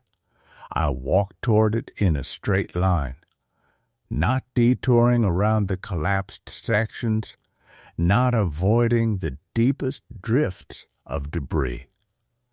The scratches on the walls grew more concentrated as I approached, forming almost a corridor, a passage through the damage leading directly to the sealed section. When I reached it, the door was open nearly 2 feet. The darkness beyond had changed. It was no longer the absence I'd perceived before. Now it had texture, depth. I could sense something in it, something that had substance and presence and attention. The scratching sound was constant now, a background noise like white static, though occasionally I could distinguish individual movements. The scrape of something against wood, the hard click of something against metal. I stood in front of the open door for what might have been minutes or might have been hours. Time felt unreliable. My flashlight beam wouldn't penetrate more than a few feet past the threshold. Beyond that, the darkness was genuinely impenetrable, as though it had weight and mass. Then the scratching stopped. The silence that followed was absolute. Total, the kind of silence that makes your ears ring because your brain is straining so hard to hear something, anything, in the absence of sound. I held my breath. Even that felt too loud. From somewhere inside the sealed section, something exhaled. I don't have a better word for it. It wasn't breathing in the way something alive would breathe. It was more like the release of air pressure, like a door opening in a vacuum. And with it came a smell, not a foul smell, not something rotten or organic. It was more like the smell of the mall itself, the smell of the place in my childhood, concentrated and distilled. The artificial vanilla of the food court, the chlorine from the fountain, the specific odor of the department store where my mother used to drag me, where I'd stand in the fitting rooms while she tried on clothes I didn't care about. The smell of my own past reaching out through the darkness. I took a step forward. My foot crossed the threshold of the sealed section. The moment it did, the temperature dropped further. So suddenly and so completely that the breath froze in my lungs. Ice crystals formed on my eyelashes. My hands went numb. The flashlight fell from my fingers and landed on the floor, still on, illuminating only a small circle of concrete directly below me. The scratching started again, but now it was coming from all around me, behind me, above me, from the walls, from the floor. A sound like 1,000 insects moving at once, coordinated in purposeful, closing in from every direction. I tried to step backward. My legs wouldn't obey. The darkness in front of me began to move, to roil, as though it had become something viscous and alive. Shapes formed and dissolved in it, not clear enough to be distinct, but present. Defined, real, they moved toward me with horrible slowness, the scratching sound building in intensity until it wasn't just a sound anymore, but a physical sensation, something I could feel against my skin. That was when I understood. The sealed section wasn't empty. It had never been empty. It was full. It was absolutely full of something, packed so densely that there was no room for anything else. No room for me. No room for anything other than what had always been here, waiting, growing, expanding against the plywood and the barriers until they gave way. It had been waiting for someone to come back, for someone who remembered it, for someone who still carried the place inside them. I don't have a clear memory of getting out. I have fragments. The scraping sound fading as I moved backward through the door, the feeling of cold air on my face as I ran through the main corridor, the sight of my car, impossibly distant, impossibly small, and then I was driving, though I don't remember reaching the car or starting it or putting it in reverse. When I came back to full awareness, I was parked outside my apartment building, my hands on the steering wheel, my body shaking with a cold that had nothing to do with temperature. I sat there for a long time. When I finally got out of the car, I found scratches on the back of my jacket. Long, deliberate scratches, parallel and precise, as though something had been trying to write something on me. Something had almost made it through. I haven't been back to the mall. I haven't driven past it. I don't allow myself to even think about it during the day. But every night, as I'm falling asleep, I hear the scratching sound, faint and distant, like it's coming from somewhere beneath my apartment.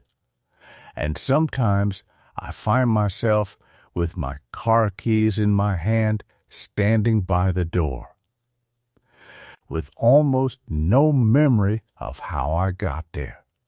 And I know, with a certainty that has nothing to do with reason and everything to do with something deeper, something that understands what the sealed section is and what it wants, that it's still waiting, that I'll go back eventually, that I might not come back again.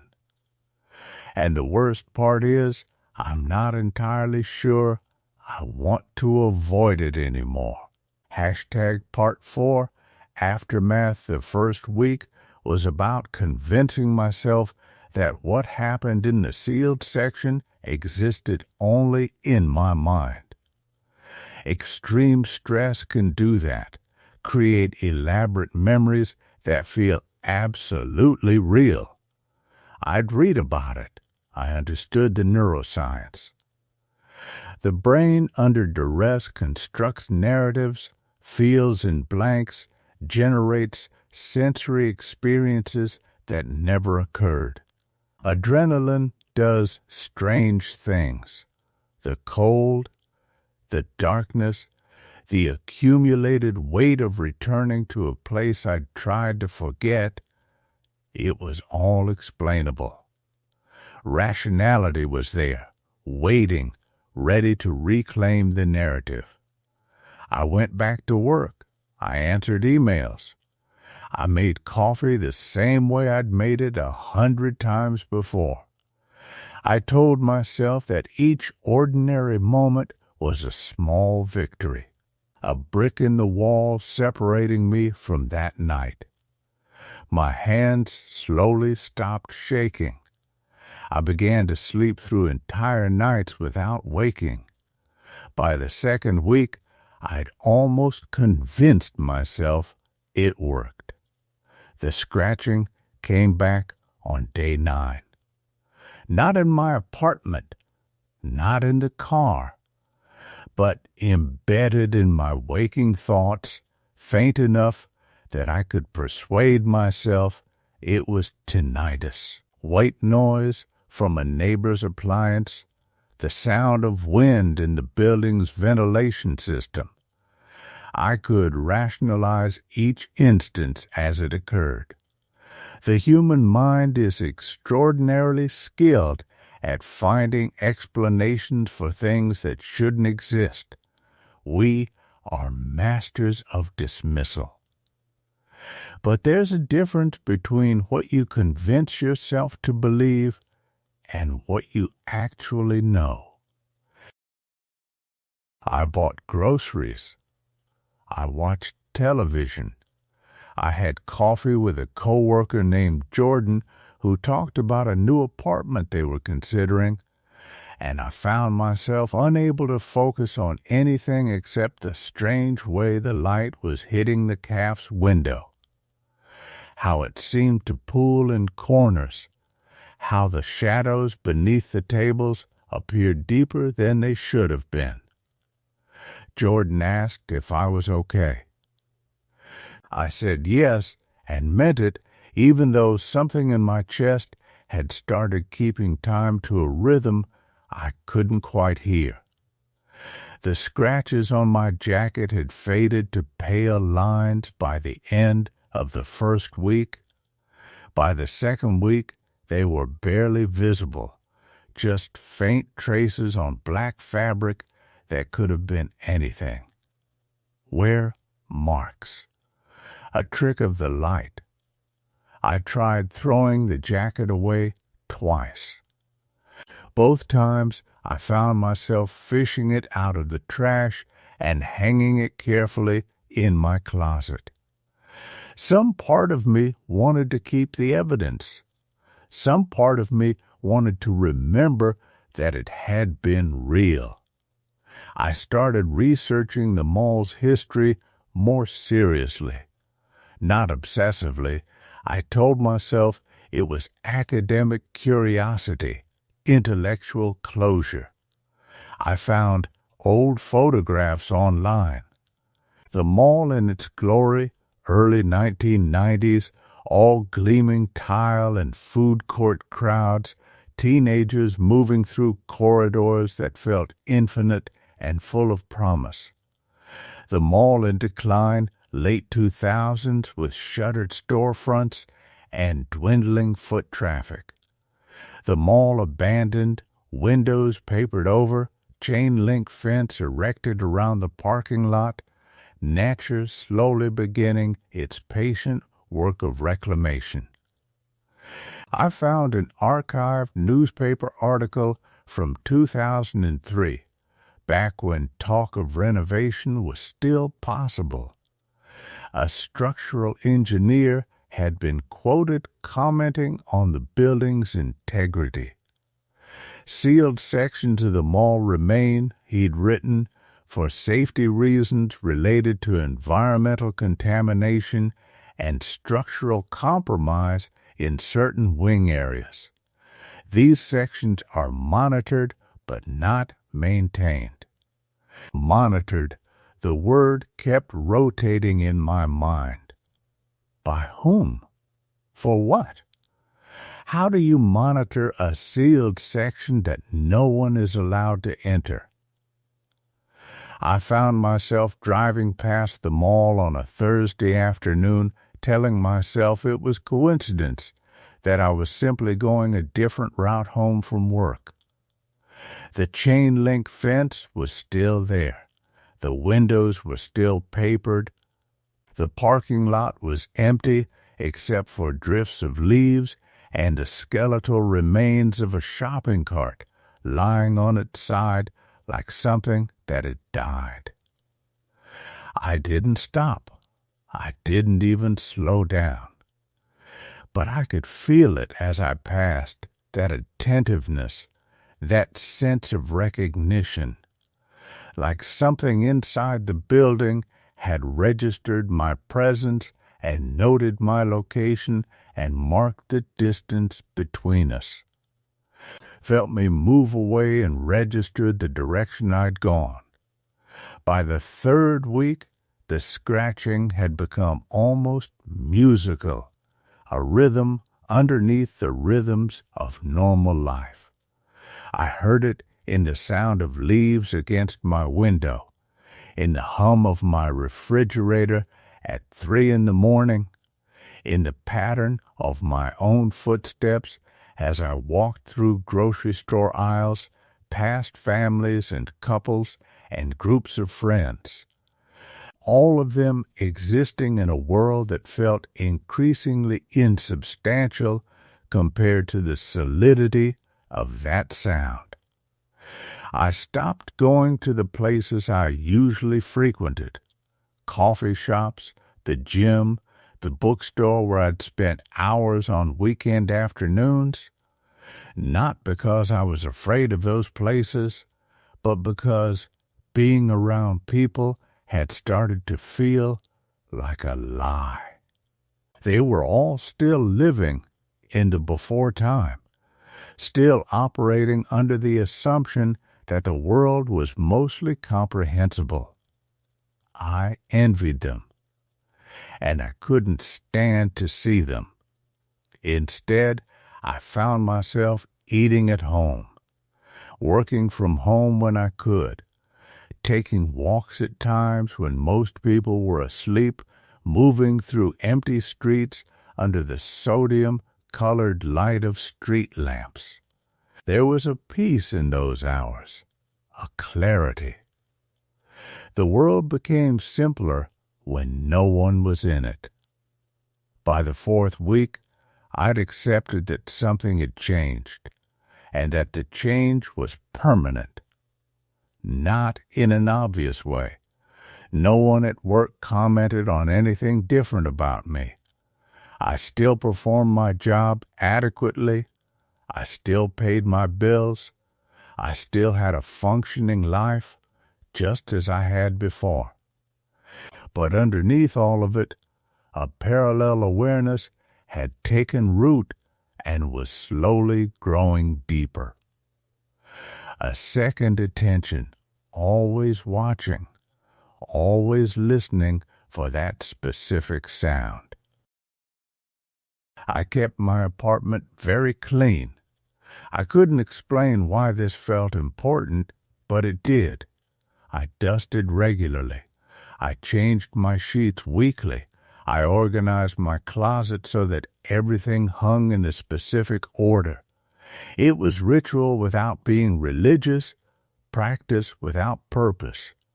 Or perhaps the purpose was simply this: maintaining the boundary between the inside of my apartment and everything outside it. Keeping things distinct, keeping things separate. The scratches on my jacket had faded to nothing. I washed it carefully and hung it back in the closet where I could see it whenever I opened the door. Sometimes I took it out and held it, running my fingers over the spot where the marks had been, feeling for the texture of #the abandoned mall. Additional atmospheric section the mall smells like time itself, like all the air that passed through it has been recycled too many times, absorbed into the walls until it became something else entirely. Not quite stale, not quite dead. It's the smell of a place that stopped breathing but hasn't yet begun to decompose. Dust hangs in the few shafts of light that cut through the boarded windows.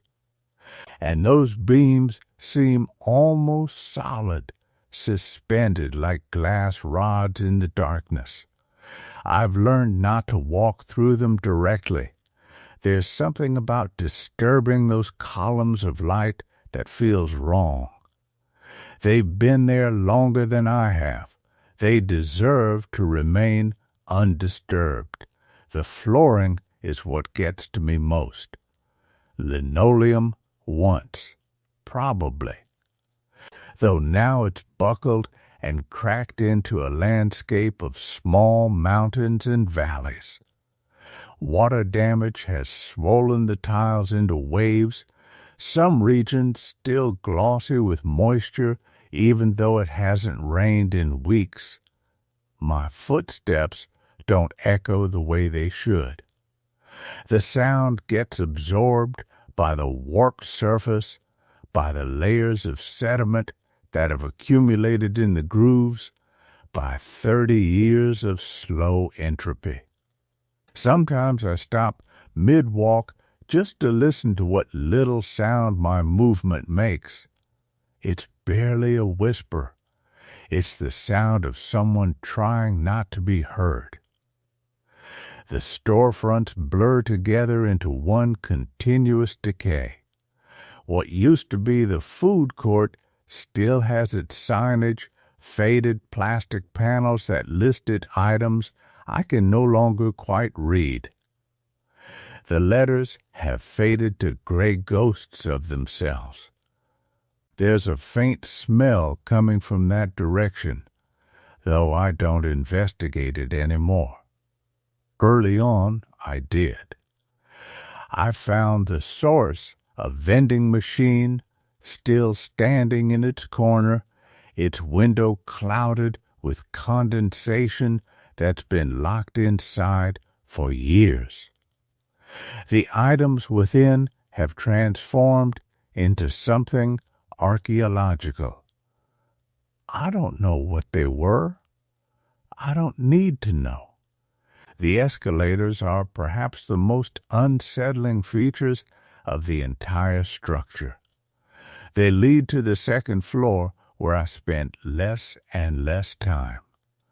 The stairs themselves are lined with rubber treads that have peeled up at the edges, curling like the skin of something that's been left in water too long. The metal framework is corroded in patterns that almost look intentional. Rust blooming like flowers across the support beams. When I touch the handrail, it leaves a fine orange powder on my skin. I've started wearing gloves. The powder was beginning to stain my hands permanently, marking me as someone who had been here. I remember when the mall was alive. That's the trap, isn't it? My memory keeps trying to overlay the current reality with what this place once was.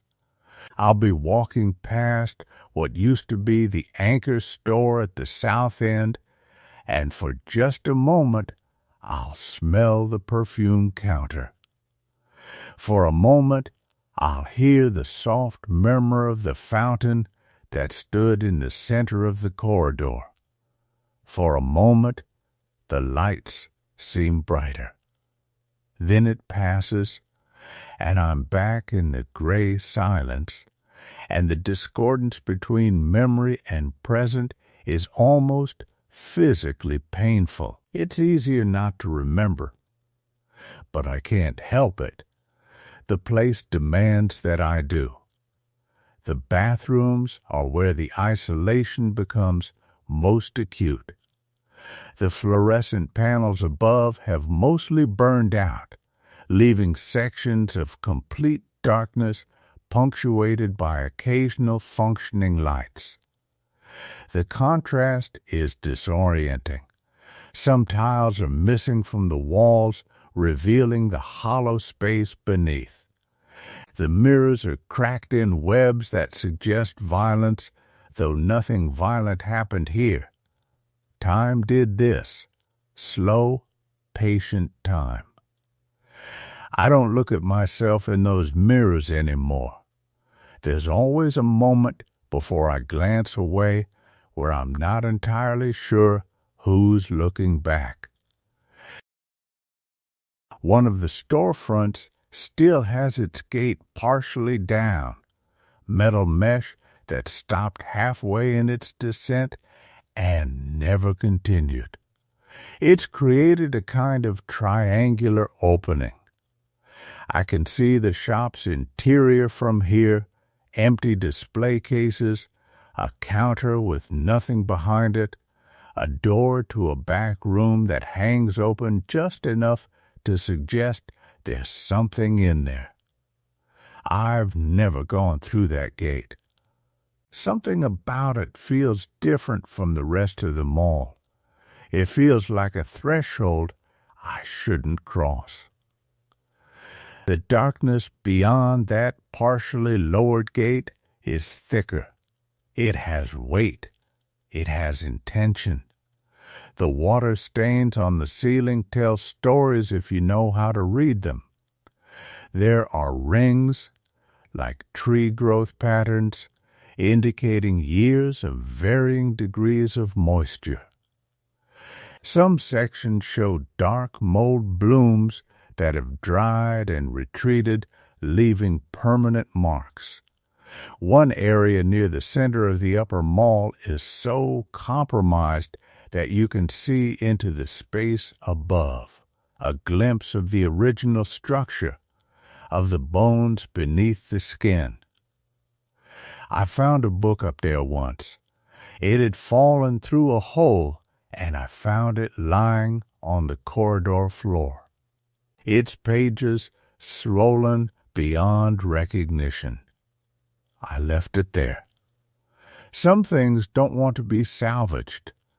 The silence isn't absolute. That's what I've come to understand after so many visits. It's layered.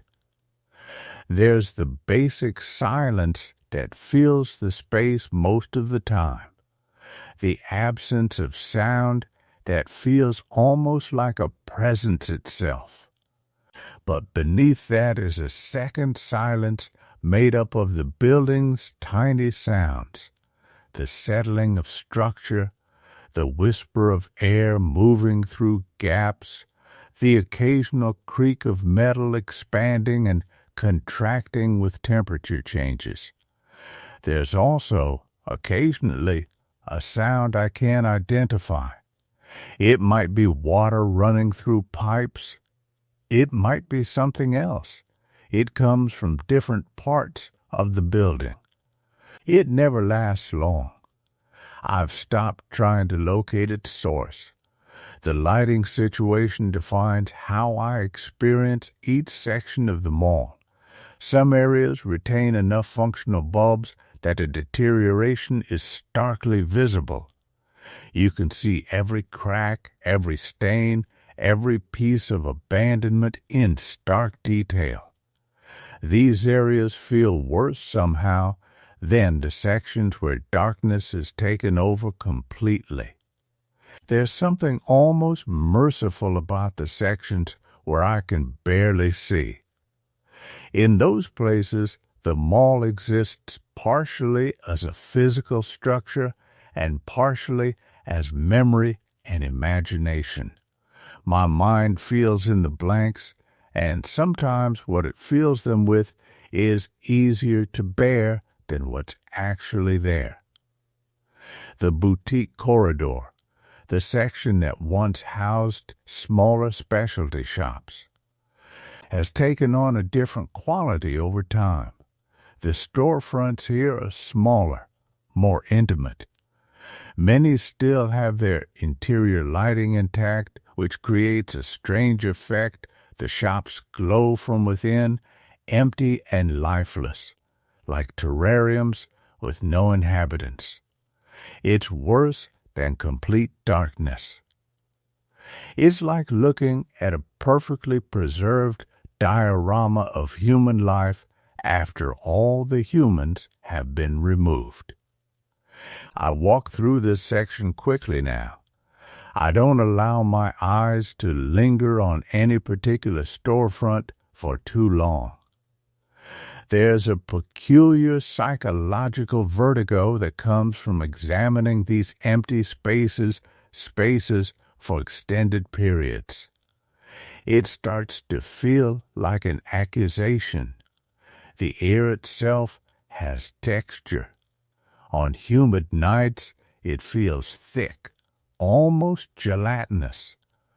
On dry nights, it feels abrasive, like it's carrying particles that irritate the back of my throat. There are warm spots and cold spots, seemingly unrelated to external temperature. One corner near the defunct information desk is always noticeably warmer.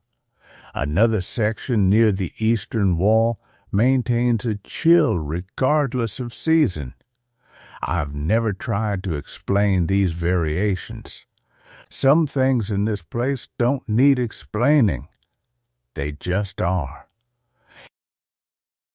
The mall's geography has become more meaningful to me than the geography of the neighborhoods around it. I know every corridor, every alcove, every junction. I know which tiles buckle under a certain weight. I know which sections of the handrails are safe to touch and which have deteriorated too far. I know that there's a particular acoustic quality near the former bookstore where sounds repeat back to you with a fraction of a second delay, creating an unsettling chorus. I know that the area near the old music store feels older somehow, despite all sections being equally abandoned. These details have become the landscape of my internal world. When I'm away from the mall, I think in terms of its corridors. I navigate my own life using its corridors as metaphors. I'm not sure what I'm waiting for anymore. That's the honest assessment. I come here night after night and nothing changes, and yet I return with the certainty of routine. There's something almost comforting about that predictability. The mall doesn't surprise me anymore. It shows me the same deteriorating walls, the same empty storefronts, the same slow dissolution of structure. But there's something I'm not quite grasping, some significance that hovers just out of reach. It's like trying to remember a dream after waking. The more I grasp for it, the further it recedes. Then, as though my hands could remember what my eyes could no longer see. On a Tuesday night in the 4th week, I found myself standing at my kitchen window at 2:47 a.m., watching the parking lot of my apartment building. It was empty except for parked cars, their shapes dark and still. The trees that bordered the lot swayed slightly in a breeze I couldn't feel through the closed window. Everything was exactly as it should be. But there was a small patch of pavement, barely visible from where I stood, that seemed to catch the light differently than the rest. It was by the northeast corner of the building, where the light from the street lamps was weakest, and in that small, imperfectly lit space, I could have sworn I saw something. Movement. A disturbance. The way water looks when something beneath the surface is moving upward, pressing against the boundary between two different worlds. I watched for 10 minutes. The disturbance didn't repeat itself, but I couldn't stop watching anyway, couldn't break my attention from that specific patch of asphalt. Some part of me was waiting for it to happen again. Some part of me wanted it to. Eventually, I made myself step back from the window. I made myself go to bed. I made myself lie in the dark with my eyes closed, though I didn't sleep. I never sleep very deeply anymore. It's as though I'm waiting for something to reach me while I'm vulnerable, and I need to stay partially aware, partially present, ready to respond. This is the pattern now. Days that are almost normal. Routines that hold the shape of a regular life. And then the nights come, and I stand at the window, or I sit with my car keys in my hand, or I lie awake listening to the sounds of my apartment building settling around me. And underneath all of it, constant and patient, the scratching continues. Not aggressive, not threatening exactly, just present, just persistent, just waiting. The way the sealed section has always been waiting, the way it will continue to wait, whether I return or not. And I think, sometimes in those small hours before dawn, when the boundary between sleeping and waking becomes permeable, that it doesn't matter whether I go back or stay away. The distance between us has already been crossed. I carry it with me now. It's in my apartment. It's in my car. It's underneath my skin, a second signature written in a language I'm slowly beginning to understand. The worst part isn't that I'll eventually return to the mall.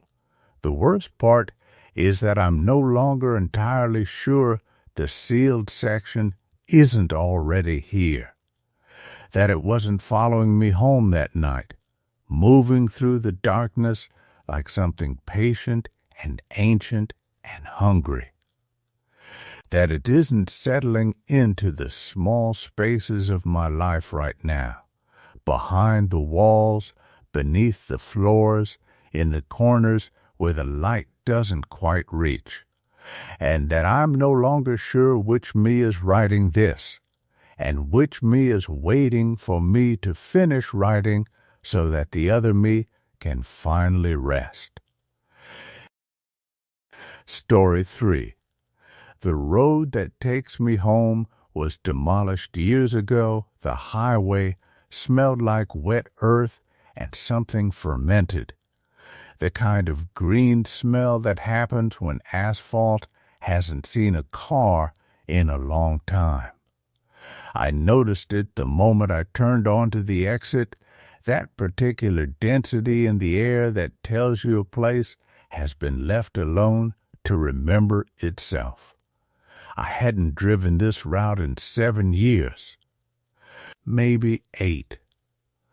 The kind of time that passes without deliberate counting, the way it does when you've moved far enough away that the roads of your childhood become theoretical, things you could return to theoretically, but probably wouldn't. But I was returning. The late afternoon light came through the trees at a low angle, turning everything amber and leaving thick shadows between the pines. The road itself curved gently upward ahead of me, and I recognized the curve the way you recognize your own handwriting, not consciously, but in your muscles. My hands knew where to turn before my mind caught up. What struck me first wasn't what was wrong. It was what was unchanged. The mile marker came up on my right. I knew it would be there, just past the double curve where the road flattened. White lettering on green. The same marker I'd seen 1,000 times as a passenger, as a new driver, as a teenager who needed to get out of this place. I slowed slightly as I passed it, checking the number without really meaning to. Mile 47. It was always mile 47. The vegetation was dense enough that I had to keep my eyes on the road. Someone hadn't maintained this stretch in a while. Maybe longer than a while. Branches crowded the shoulders, and the pavement had that softened look where plants had worked their way up through cracks and then retreated again, leaving ghost patterns of green. The guardrails were still there, though they looked dull, their reflectors clouded with moisture and age. My GPS had cut out about 5 miles back. No signal this far out. Apparently I'd expected that. The road network out here was older than cell towers, and the towers that did exist were sparse and temperamental. I'd memorized this route as a teenager, driven it enough times that my body remembered the rhythm, the straightaway, the climb, the 3 tight curves, the long descent toward the town proper. The trees closed in more as I drove deeper into the route. Not dramatically. It wasn't like the forest was swallowing the road. It was more that the growth had spread from the shoulders inward, the deciduous trees intermingled with the pines. The asphalt was still there, still navigable, but the whole corridor felt narrower, more intimate, as though the road were a tunnel that nature had spent years gradually refining. I passed what used to be the Kellerman property on the left. I remembered it as a cleared lot with a farmhouse set back from the road, faded red, with white trim that was perpetually peeling. The family had kept horses there for a while. There had been a mailbox at the end of their drive, the kind you could see from the car, painted with some kind of country motif.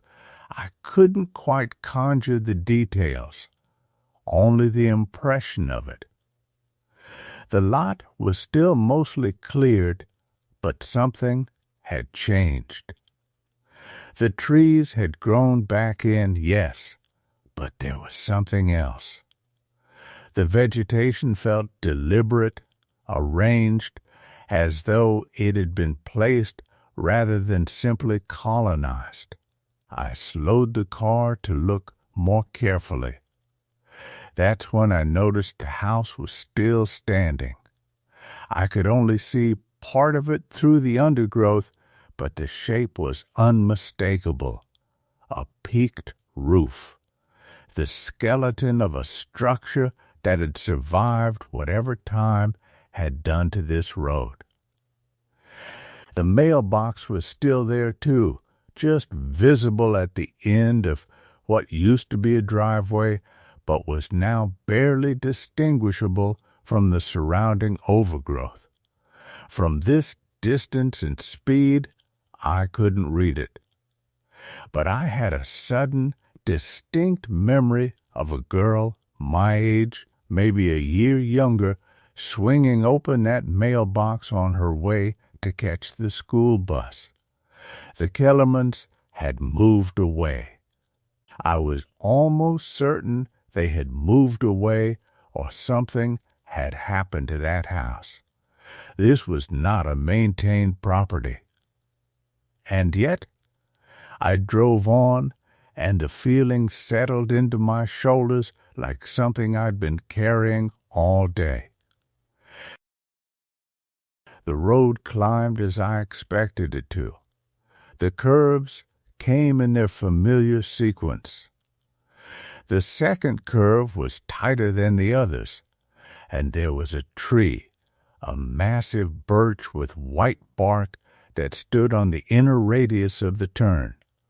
I'd always noticed it because you had to be careful of it if you were driving too close to the center line. I'd watched it grow over the years, adding rings, the bark becoming more textured. It was still there, the same tree, in the same place, with the same curve in its trunk. But the road felt longer than I remembered.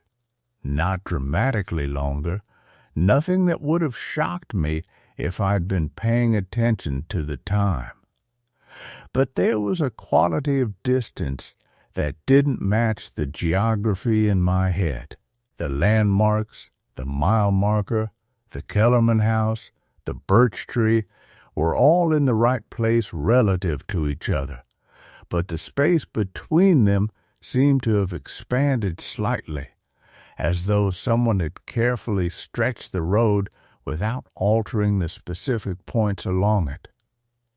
The light was failing faster now. It had that particular quality of late autumn where the sun drops quickly, and the air takes on a chilled quality that has nothing to do with actual temperature. I hadn't realized how long I'd been driving. The GPS was still dead. I considered turning around and getting back to civilization before dark, but something kept my foot steady on the pedal. Some kind of stubbornness, maybe, or the simple magnetism of a place you know well enough that it pulls you forward even when you're not sure you want to go. The trees opened up slightly ahead. There was a straightaway coming, a good mile of relatively clear road before the final descent into town. I remembered this stretch because it was where you could actually see the sky, and on clear nights, you could see stars. As a teenager, I'd sometimes driven this stretch slowly just to have a few minutes of unobstructed air. I accelerated slightly, eager for the open space. But the straightaway when I reached it felt wrong in a way I couldn't immediately articulate. The trees were back or had never left. The road stretched ahead of me, and the sky was barely visible through the canopy. This shouldn't be right. I knew this road. I knew that this section opened up. I kept driving, waiting for it to clear. The sun was nearly gone now. The amber light had turned to something cooler, more indigo. The headlights came on automatically, and in their twin beams, I could see the road surface more clearly. It was remarkably pristine, actually, for an unmaintained stretch of highway. The asphalt was smooth, unmarked by potholes or the debris that usually accumulated on secondary roads. That was when I saw the mile marker again. Mile 47. It came up on my right, and for a moment my brain simply didn't process it. I'd passed mile 47. I was moving forward. You couldn't pass the same marker twice unless you turned around, and I hadn't turned around. The road had been straight. I slowed the car, and the silence of the forest pressed in immediately. No sound but the ticking of the engine cooling. The marker was definitely there, definite white on green, and the number was definitely 47. The same marker I'd passed what felt like 10 minutes ago. I checked my odometer. The trip counter showed 8.2 miles since I'd last reset it back at the beginning of the route. I pulled onto the shoulder. The pavement was soft there, the asphalt giving slightly under the tires, and I put the car in park. My hands were steady on the steering wheel, but there was a feeling in my chest that I recognized as the early stages of something I didn't want to examine too closely. For several minutes, I didn't move.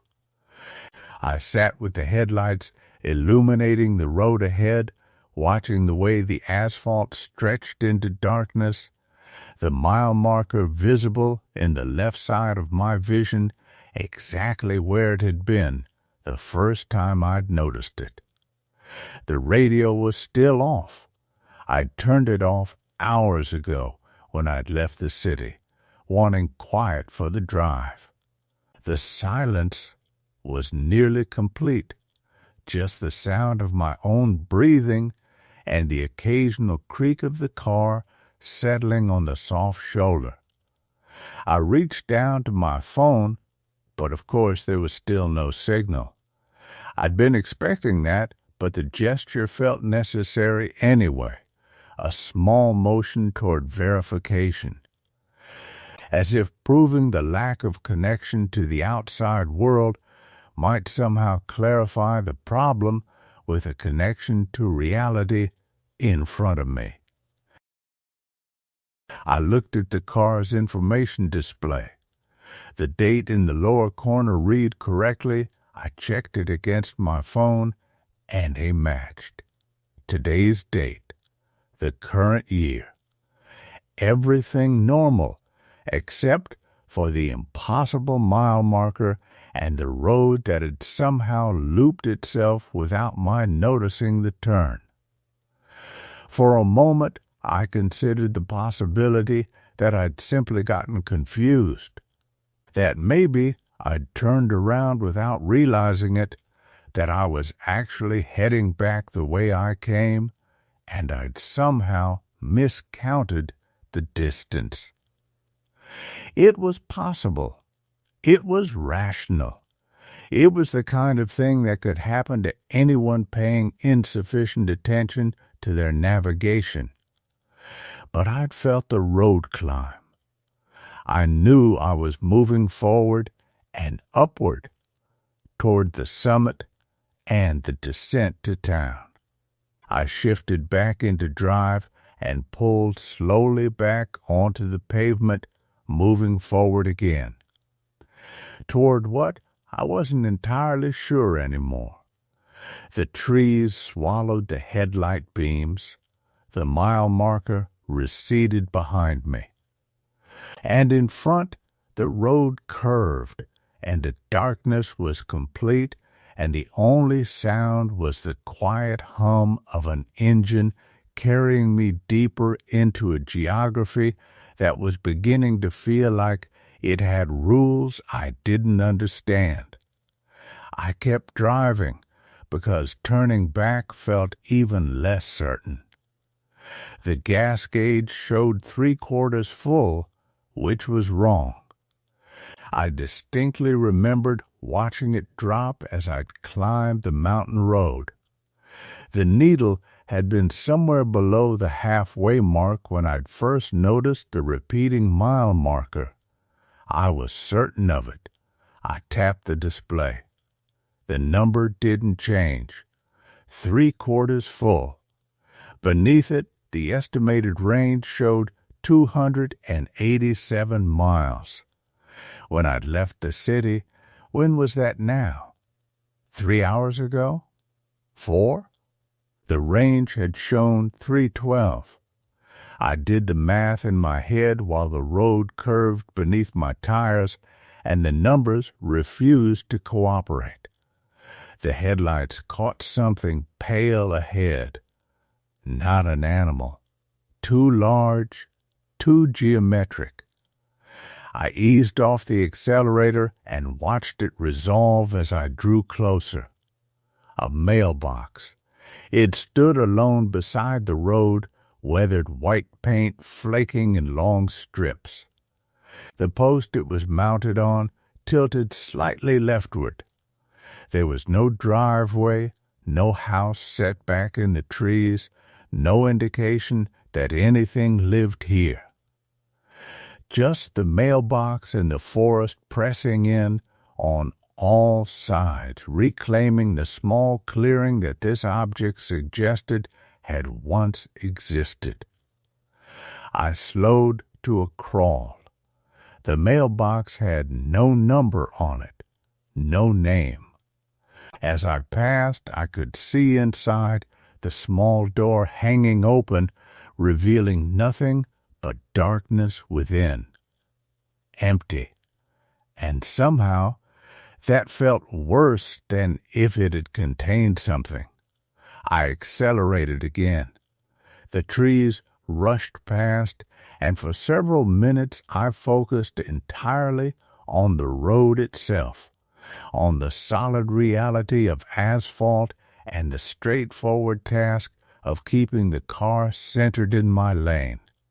My hands felt tight on the wheel. The radio turned on by itself. It wasn't loud, barely a whisper of static at first, with something underneath, almost like voices or music, but too distant to resolve into anything meaningful. I reached down immediately and turned it off. The silence that followed felt heavier than before, as if the car itself was holding its breath. My mouth was dry. I hadn't checked the time in a while. I looked at my phone again, still no signal, but the time display showed 11:47 p.m. I pulled over gently and turned off the engine to think. When I'd left the city, it had been just past 8 o'clock. The drive to the summit should take roughly 90 minutes. From there, the descent to town was another 45 minutes or so. I should be halfway down the mountain by now, or close to it. Instead, I was still climbing. I could feel it in the way the car had labored up this stretch. The engine was still warm, the road was still tilting upward, and every single mile marker I'd passed had been the same number. I sat very still and tried to think about when I'd first noticed it. The memory felt slippery. I'd been distracted when I'd left the city. There had been something on my mind. Some problem I'd been turning over while I drove. Some piece of my old life that I'd been trying to leave behind. The details had already begun to fade, the way things do when you're no longer in the place where they happened. Had I noticed the first repeating mile marker immediately? Or had I been driving for a long time before it registered? I couldn't remember. The forest was very dark. Beyond the small radius of the dome light inside the car, there was nothing but absence. The trees seemed to lean inward, their upper branches tangling together to block out the stars. I couldn't see the moon. The only light was what I'd brought with me. I restarted the engine and pulled back onto the road. For the next stretch, I paid very close attention to everything. The speedometer held steady at 35 miles per hour. The road rose gradually but unmistakably. My breath came slow and measured. The headlights illuminated maybe 100 feet of asphalt ahead before the darkness became absolute. When the mile marker appeared again, I pulled over immediately and got out. The air was cold. It had been warmer in the city. It was early October, and in the lower elevation the evening had held on to the warmth of the day. Up here, the season was further along. The darkness smelled like pine sap and loam and something else, something like decay. but not the fresh decay of fallen leaves. Something older. The mile marker was green and white, the standard highway sign. The number on it was the same as before. As if my eyes were misreading it, I walked around to look at it from different angles. The digits were clear and unambiguous. I was standing in front of the same sign I'd been passing for how long now? I looked back down the road the way I'd come. The darkness behind me was complete. The road simply ended in black. And when I turned to look ahead, the same thing met my eyes. Absolute darkness, shaped only by the faint suggestion of asphalt and a gradually receding line of trees on either side. "Hello?" I called out. My voice sounded small and strange in the open air, swallowed almost immediately by the forest. No echo. No response. I got back in the car. The drive continued. I stopped checking the mile markers for a while, trying to make myself focus on something else, something normal. I thought about the apartment I was driving toward. I thought about my job, the one I'd left behind. I thought about why I decided to make this drive in the first place, some combination of ending a chapter and attempting to begin another. But the thoughts felt thin and insubstantial, like they were being drained away the longer I drove. When I checked the clock again, only 15 minutes had passed, but I felt as though I'd been driving for hours. The odometer read 187.4 miles since I'd left the city. I was certain, almost certain, that I had only driven a couple of miles past the summit when the mile markers had started repeating. That would put me at roughly 99 miles down the mountain. The descent should take less than an hour total, but the road was still climbing. The next time I forced myself to look, the mile marker was waiting at the same place it had always been. I didn't stop. I just accelerated past it, watching it slide into darkness behind me. After that, I became aware that the road was changing. Subtly, the asphalt, which had been relatively smooth, had developed a texture, not quite rough, but worn.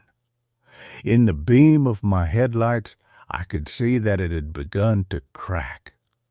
Long, spider-webbed fissures spread across the surface, and in some places the asphalt had simply crumbled away, leaving dark gaps that might have been potholes or might have been chasms for all I could see. I slowed to navigate around the worst of them, and as I did, I noticed that the trees were changing too. They were becoming denser, their bark rougher and darker. And there were other plants mixed in now, low brush and tangles of vine that seemed to be reaching across the road's edge, trying to pull the asphalt back into the forest. The mailbox I'd passed earlier, or had I? How many had there been? Seemed less surprising now. Of course there would have been structures out here, long ago. Of course the forest would have reclaimed them. Of course I would find evidence of human habitation, weathered and failing, being consumed by the place that had rejected it. Somewhere along the stretch where I stopped trying to understand, I realized the gas gauge was climbing again.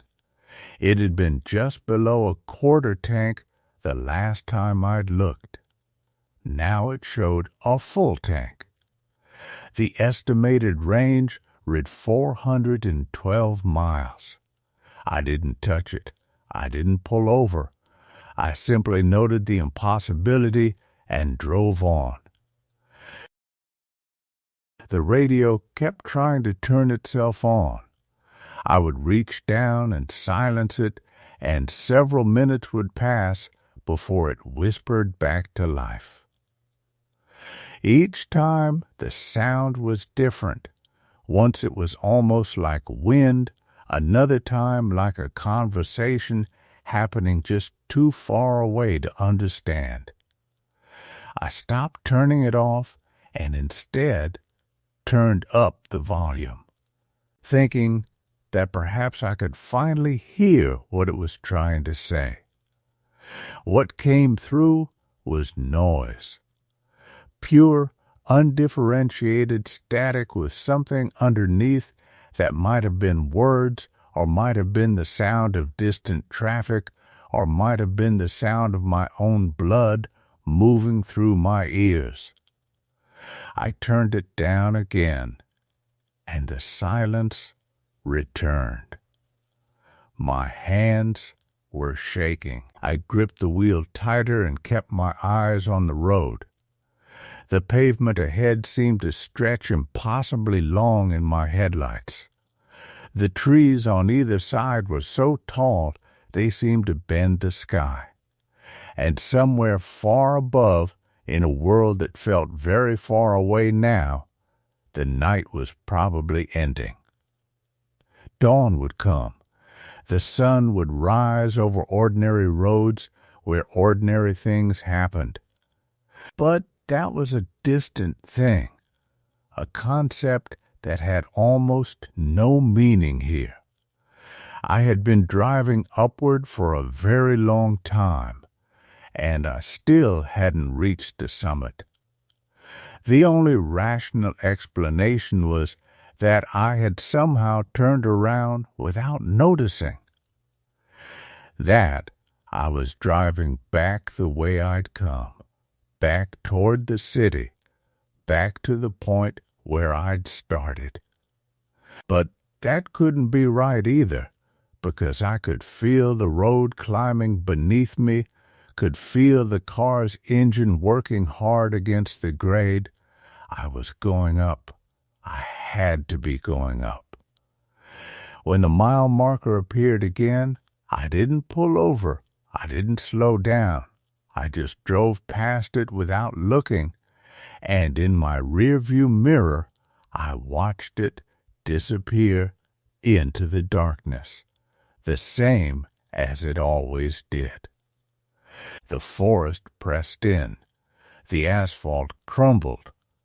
The radio whispered its impossible messages, and somewhere ahead the road continued to rise into a darkness so complete that I couldn't imagine what waited on the other side of it. I kept driving because there was nothing else to do. The temperature in the car had been dropping for some time. I'd noticed it gradually, the way my breath had begun to mist against the windshield, the way my fingers had gone slightly numb on the steering wheel. But I hadn't adjusted the climate controls. I hadn't even thought about it until now, and by now it was almost too cold to think clearly. I reached down to turn up the heat. The dial was already at maximum. Had been, I realized with a certainty that made my stomach constrict for longer than I wanted to consider. The vents breathed cold air regardless. The engine's temperature gauge showed normal. There was no logical explanation for the chill that now filled the interior of the car, that seemed to be coming not from any single direction, but from everywhere at once, from the vents, from the windows, from the very fabric of the seats themselves. I could see my breath now. It came in clouds that hung in the headlights' glow unwilling to dissipate. The radio had stopped turning itself on. The silence that replaced it was somehow worse. It was the silence of a waiting room. It was the silence of something holding its breath. The road ahead began to change in ways I couldn't quite name. The asphalt seemed less worn now, not more. The cracks had disappeared, the surface smoothing into something almost pristine. But it was a pristine that felt wrong, artificial in a way that had nothing to do with modern engineering. The lines that marked the lanes were too bright, the reflectors too sharp in my headlights, and the trees had changed. I couldn't pinpoint when. But somewhere in the last stretch of road, the forest had become something else. The trunks were still there, still tall and dark, but they seemed less natural now. The bark patterns were too regular, the branches bent in angles that suggested intention rather than growth. And between them, in the spaces where the understory should have been, there was nothing but darkness. Not the darkness of shade or night, but something that seemed to have weight to it. Substance. A darkness that my headlights couldn't penetrate no matter how far they reached. That was when I noticed the other car. It was on the shoulder ahead, pulled partially off the road. At first I thought it was debris, a section of rusted metal perhaps, or the remains of some vehicle abandoned decades ago. But as I drew closer, I could see the shape more clearly. It was a sedan, pale blue, or had been once. The paint was faded to almost white, peeling in long strips that curled like dead skin. All four windows were intact, but obscured, frosted over with something that wasn't quite ice and wasn't quite frost. I took my foot off the accelerator as I passed it, the car coasted, and I turned my head to look at it properly. There was something in the front seat, a shape, a person, perhaps, or the remnants of one.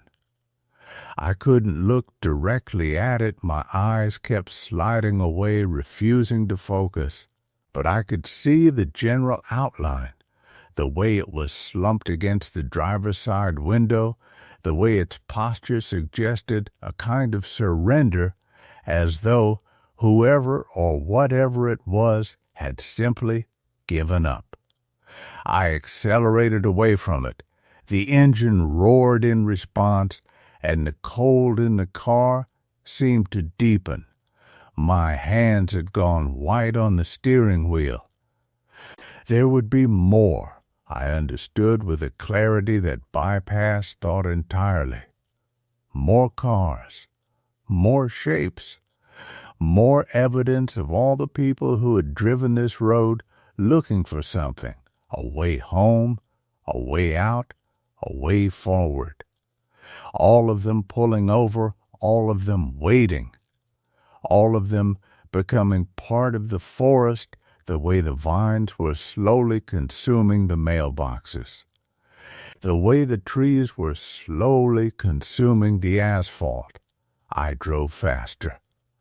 The road twisted now, the straightaways giving way to curves that seemed to multiply, one after another, hairpin turns that forced me to downshift and grip the wheel through each one. The forest pressed so close now that the branches seemed to brush the sides of the car. I could hear them, a soft, scraping sound that made my teeth ache. Not the sound of branches on metal, but something underneath it, something that sounded almost like whispering, like the forest was trying to speak to me, was trying to explain something I wasn't ready to understand. The mile markers appeared more frequently now, but they weren't mile markers. I realized this when I was close enough to read them, when I forced my eyes to actually focus on the numbers instead of just letting them blur past. They weren't numbers at all. They were names.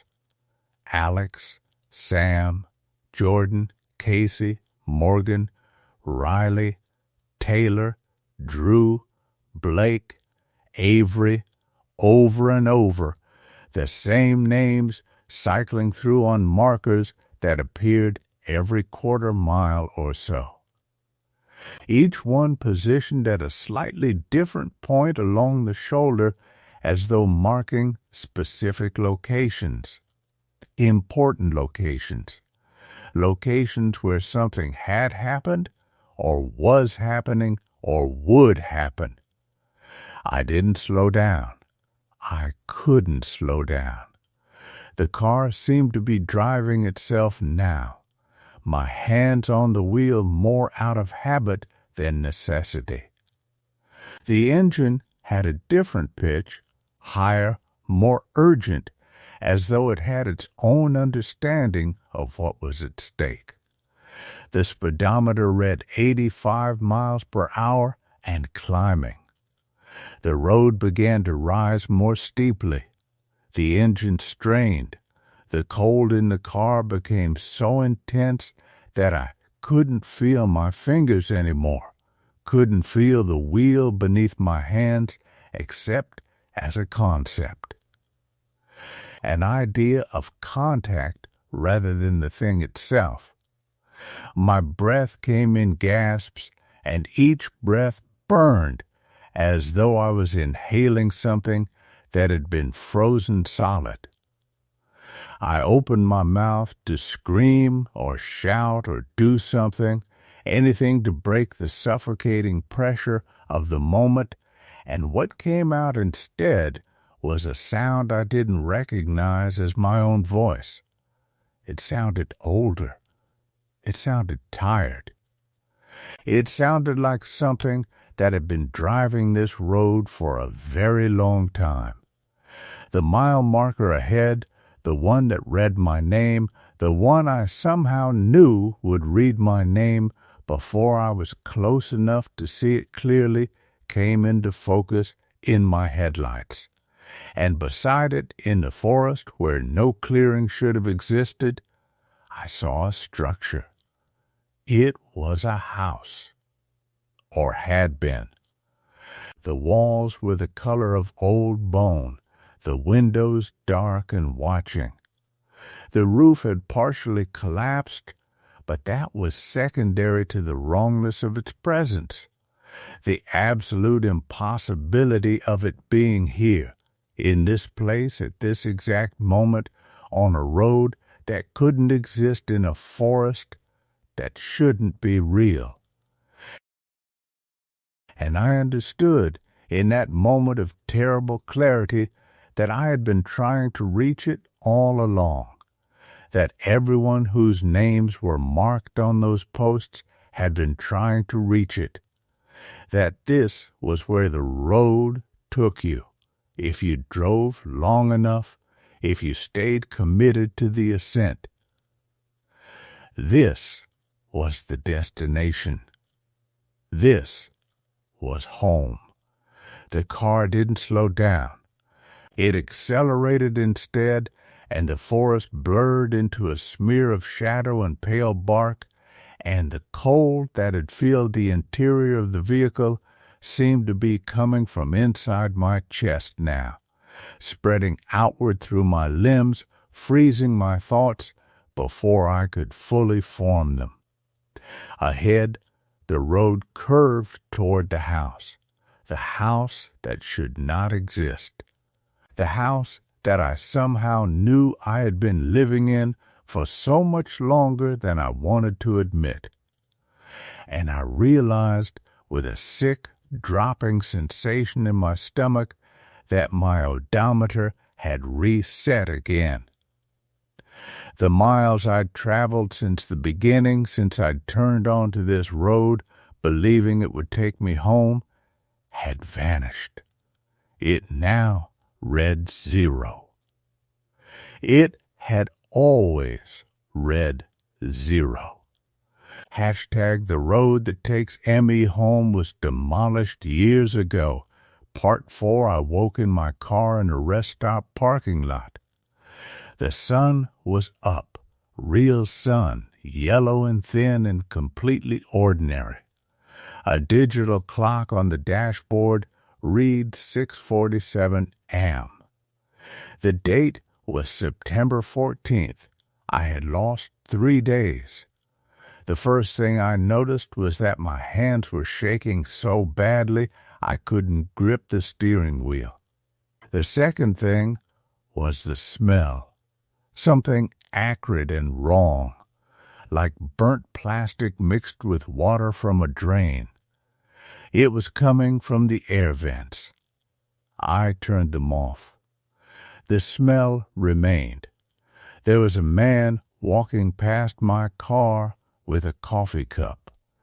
He walked like he belonged here, like rest stops were designed for this exact kind of purposeful movement. I watched him disappear into the concrete building where travelers refill their tanks and use restrooms that never feel truly clean. The normalcy of him was almost painful to witness. I drove. Not because I had anywhere to be, I didn't, as far as I could remember, but because sitting still felt like surrendering to something I wasn't ready to confront.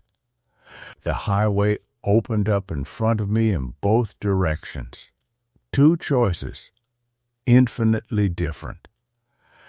I chose the one pointing back toward the city, toward civilization, toward crowds and noise, and the absolute certainty that what had happened couldn't happen again in broad daylight with other drivers present.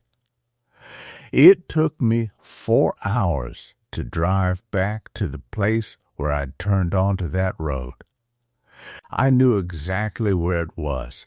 There was a gas station across from it, a small one with a red awning and a price board that listed unleaded at $3.79. The numbers hadn't changed. The date on the price board still read August 2nd. Either they didn't update it often, or I had lost much more than 3 days. The road itself was gone. There was nothing across the street from the gas station but a flat expanse of overgrown lot, weeds growing through cracked asphalt, the skeleton of a guardrail that led nowhere. A sign, barely visible beneath rust and grime, read Logging Road 47, closed 2009. Below that, in smaller letters, structural assessment, road not recommended for travel. I sat in my car for almost an hour. A woman came out of the gas station and looked at me as she pumped gas. She didn't look concerned. I didn't look like the kind of person you needed to be concerned about, just another driver, tired, parked in the lot during a long trip. Nothing unusual, nothing to report. When I finally pulled back onto the main highway, I didn't feel relief.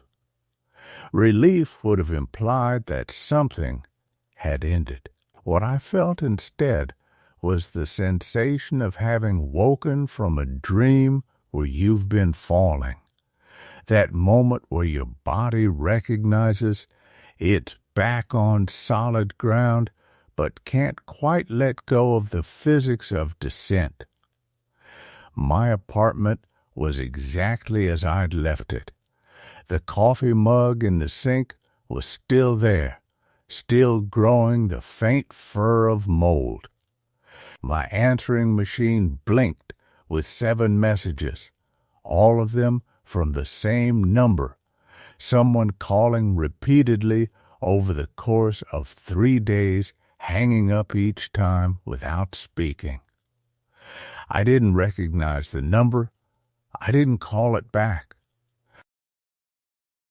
The job I supposedly had hadn't contacted me. Neither had anyone else. It occurred to me that I might not actually have had a job, that the details of my life before the road might not have been real in any sense that mattered. But thinking about that led to thoughts I couldn't complete before my mind seemed to close a door, and I would find myself thinking about something else instead. My apartment, the mold, the weather, anything but the architecture of my own memory. A week passed. I went to a grocery store. I drove on normal highways where mile markers stayed in sequence and roads didn't curve back on themselves. I called a therapist, or at least I looked up the number and set it on the table in front of me multiple times before deciding I couldn't possibly explain what had happened in a way that wouldn't result in me being admitted to something institutional. By the second week, I was almost convinced that it could be explained away. Stress.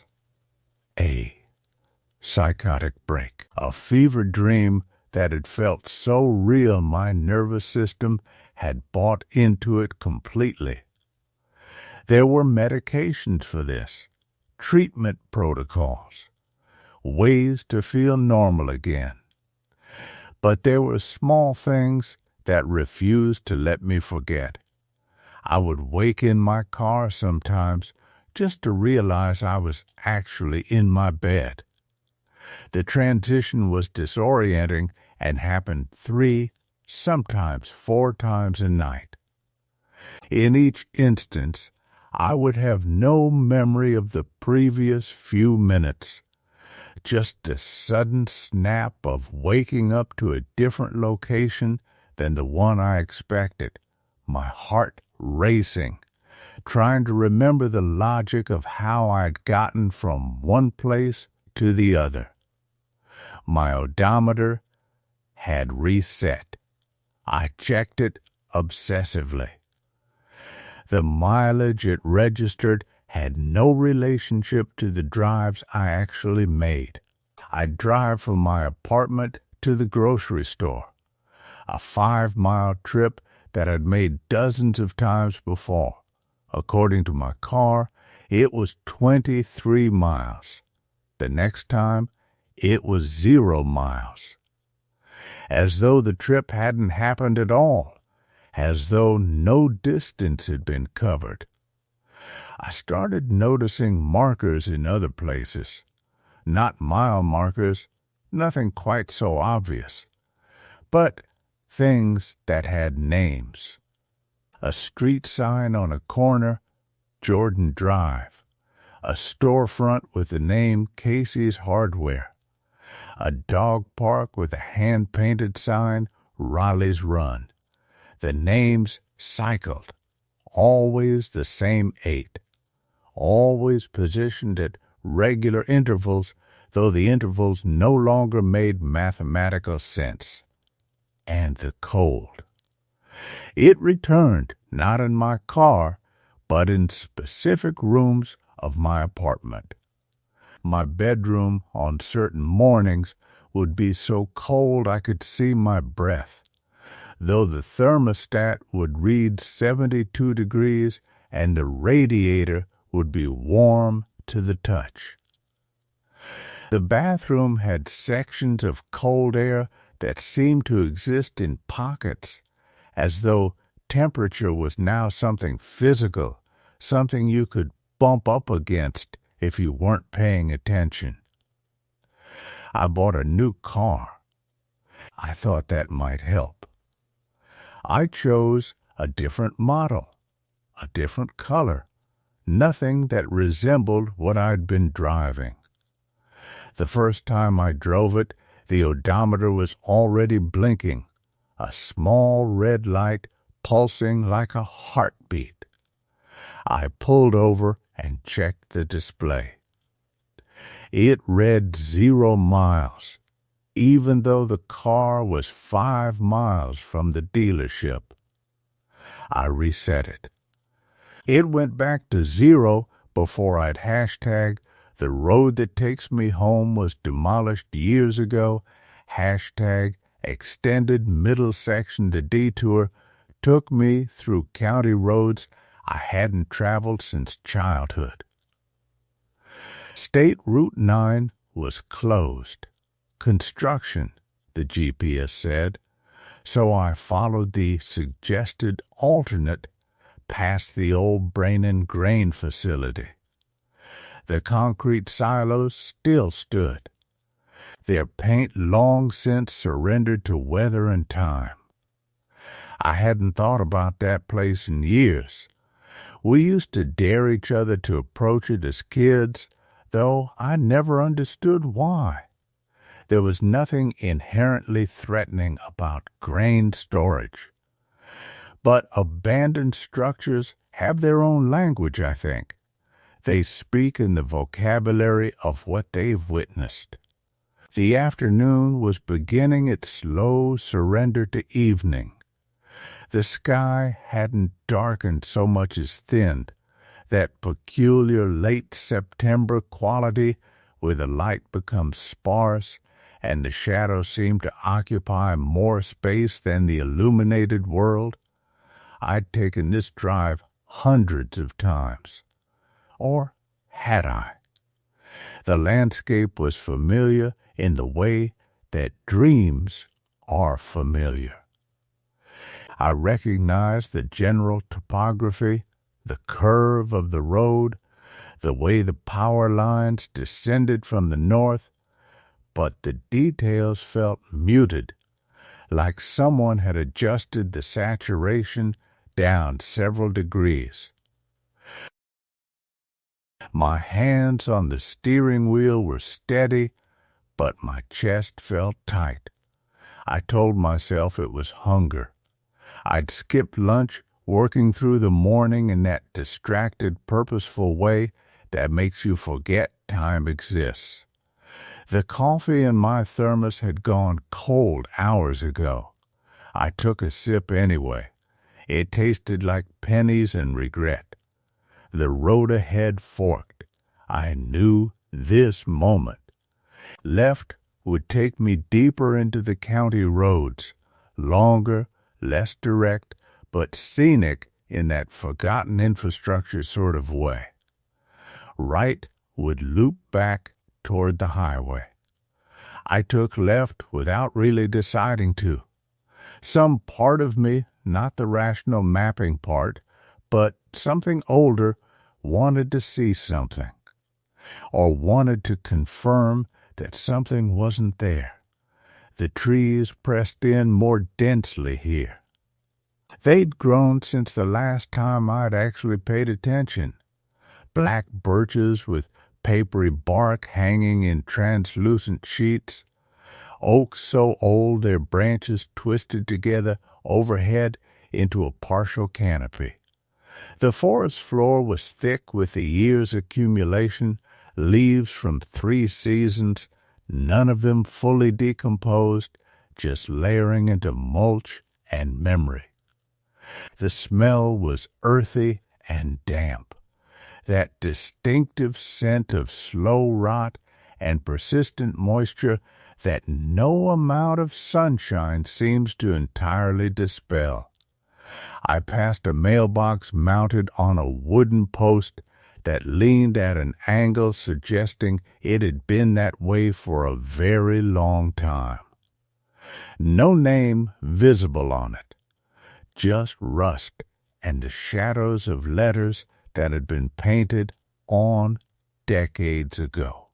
The driveway it marked disappeared into the trees after about 30 feet.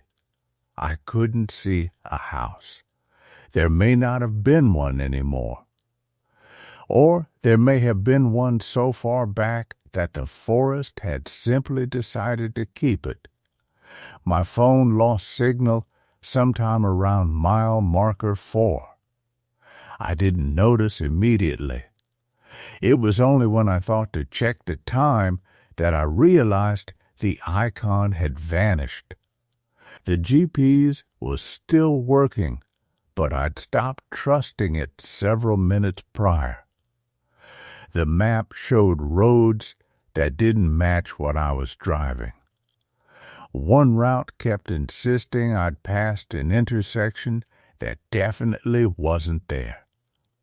The computational confidence of the device seemed increasingly at odds with the actual landscape presenting itself. I pulled over at a widened shoulder, the kind of spot that suggests people used to stop here. A pull-out or scenic vista, though there was nothing particularly scenic visible, just trees and the low hum of the world doing its evening transition. The engine ticked as it cooled. The silence underneath was vast. I stepped out.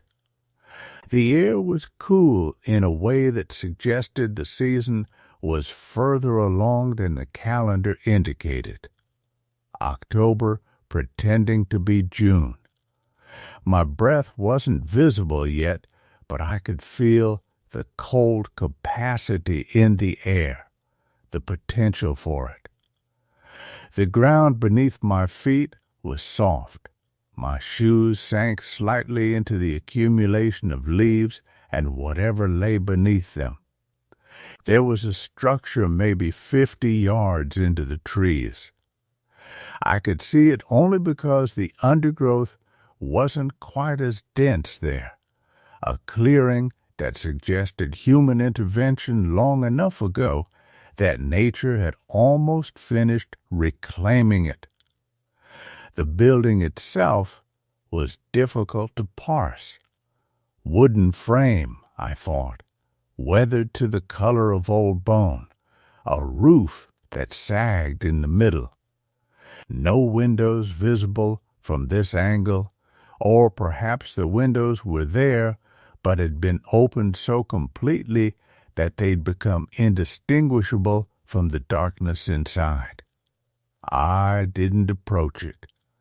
Some instinct, not fear exactly, but a kind of directional sense, suggested that walking toward it would accomplish nothing, or would accomplish something I wasn't prepared to know about. I stood there for perhaps 5 minutes, hands in my jacket pockets, listening. There were sounds. The subtle vocabulary of a forest at dusk. Wind in the canopy above, though I couldn't feel wind at ground level. Branches settling. The distant percussion of a woodpecker, though whether it was actively working or I was hearing something previously heard, I couldn't determine. A sound like water, but I knew there was no stream nearby. The road atlas from my childhood had been very clear about the topography. Or had it? Memory is a corrupted file, I thought. You can read the general structure, but individual sectors become unrecoverable. I got back in the car. The interior smelled like the upholstery had absorbed 20 years of every drive I'd ever taken. coffee, and the faint petroleum ghost of the air freshener I'd bought last spring. I sat with my hands at 10 and 2, not driving yet, just existing in the temporary shelter of the vehicle. The sky had continued its dimming process. The light now had that particular quality that happens around 40 minutes before sunset, the moment when the world begins to understand it's going to be dark. Colors didn't change so much as they became less certain. The greens of the trees were still green, but they were green the way something green looks when you're seeing it in old film footage. I became aware that I was holding my breath. Not intentionally, but like someone who's been listening to something and doesn't want to interrupt the listening with the noise of respiration. I let the breath out slowly, fogged the steering wheel cover slightly, and started the engine. The road continued as it had before, winding through increasing forest density, climbing barely perceptible elevations, descending into slight valleys. I drove for what felt like 20 minutes at a steady 45 miles per hour, and the landscape didn't measurably change. The trees maintained their distance. The curves of the road continued in patterns that suggested purpose, not random, but old purpose. Purpose that predated my understanding of the area. I passed what might have been a barn, though only the foundation and a few vertical posts remained. Concrete footprint, I noted, more recent than I expected, 20th century at latest.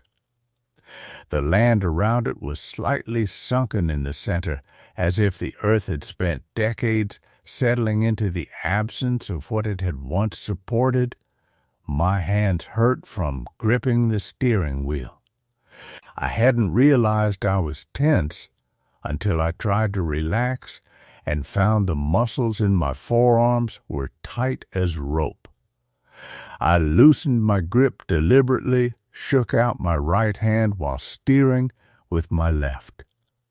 The sensation was almost electric, the blood returning to fingertips. The quality of the light was changing again, not darkening further, but transforming. The golden hour is supposed to be beautiful, I thought, but this felt less like golden hour and more like the interval where the sun has fallen behind the horizon but hasn't yet conceded that night has arrived. The in-between time.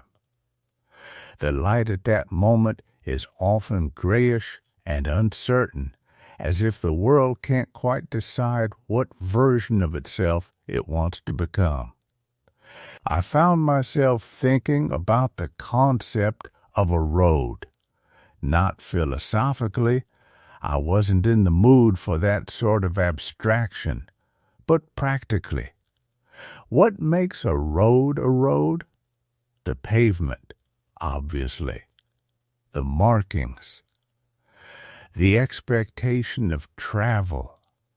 And yet, roads were temporary things, weren't they? They were only roads as long as people treated them as such. The moment vehicles stopped coming, the moment maintenance ceased, the moment nature decided to prioritize what it wanted over what humans had imposed, the road became something else. A path, a scar, a memory of itself. The trees here were different. I noticed it gradually, the way you notice subtle shifts in music only after several notes have passed. Taller, straighter, less variety in species. These weren't mixed forests, but rather a focused growth of a particular type. Pines, maybe, though they had a character that didn't quite match what pines usually looked like. Their bark was darker.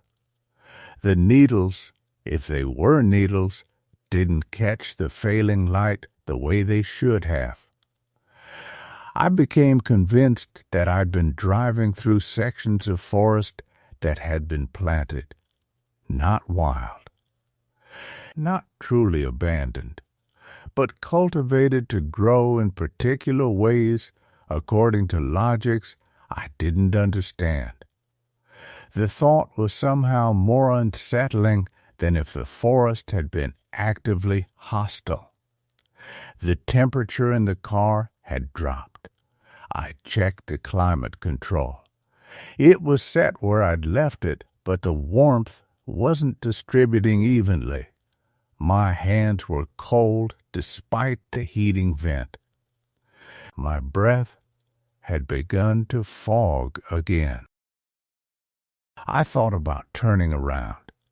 The realization that I'd been driving for what might have been 30 minutes, or might have been much longer, time was becoming difficult to assess.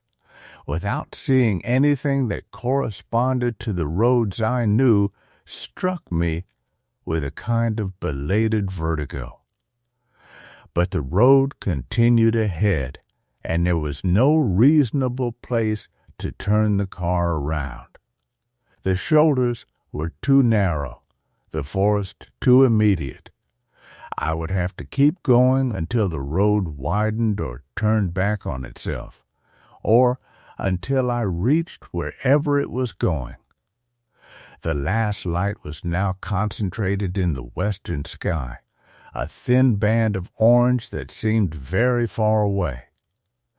The rest of the sky was transitioning through shades of blue towards something closer to purple.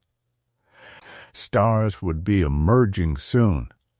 I could almost see them, not quite yet visible, but present in the way that things are present before they're visible. My headlights came on automatically. The beams cut into the gathering dimness and illuminated absolutely nothing useful.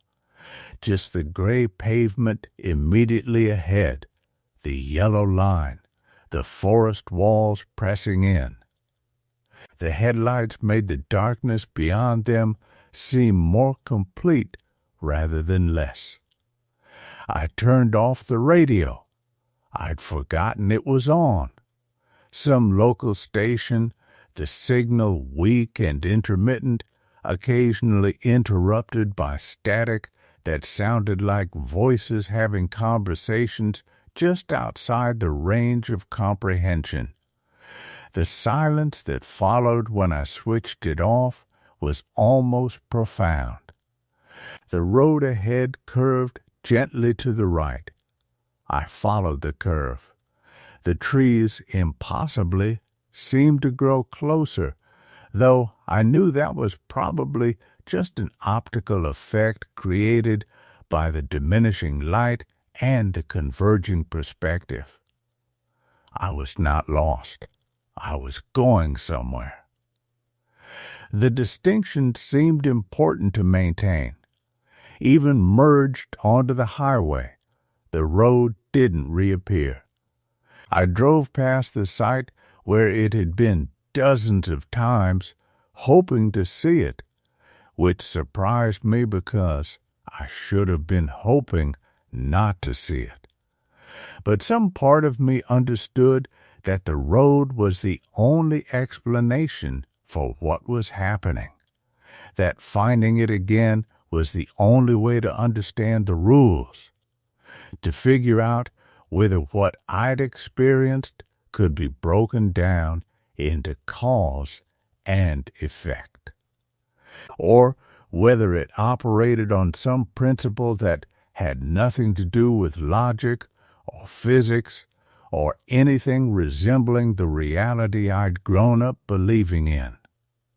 One evening, I was driving home from a work assignment I'd somehow reaccumulated, a job that felt like it had always existed and never existed simultaneously.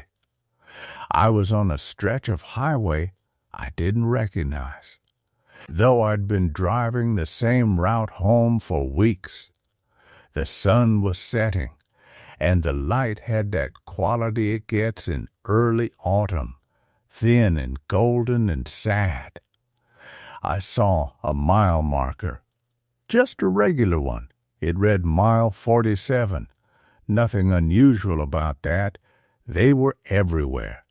But there was something next to it that made me ease off the accelerator. A weathered post. No marker visible from my car, but I pulled over anyway. Got out. The ear smelled like pine and something underneath it that I couldn't name, something that smelled like deep time and forgetting. The post was old. The wood was soft and splintering, and scratched into its surface so faintly I could barely see it was a name. My name. I didn't touch it. I didn't take a picture. I just stood there for a moment, watching the sun bleed down below the horizon, and then I got back in my car and drove home. The night was clear and cool. My hands were steady. The odometer read 0. It had always read 0. I knew that now. Not in the way you know facts, but in the way you know the shape of your own grief. So completely integrated into your understanding of existence that you can't remember a time before you knew it. The road was still here, had never really left, just changed its parameters, adjusted its rules, learned to live in the spaces between markers and miles, in the stretches of highway where distance became optional and driving became something else entirely. I would never reach home. But then I had already understood that by the time I saw my name scratched into that weathered post. Some realizations don't arrive all at once. They accumulate slowly in small moments in cold rooms, in the persistent wrongness of odometers that refuse to track movement, in the terrible conviction that everyone whose name cycles through on those markers had been asking the same question I'd been asking all along. Which direction leads back to where you actually belong? And I suspected, with a certainty that sat heavy in my chest like something that had been there all my life, that the answer was the same for all of us. There was no direction. There was only the road. And the road, it seemed, was always taking us home.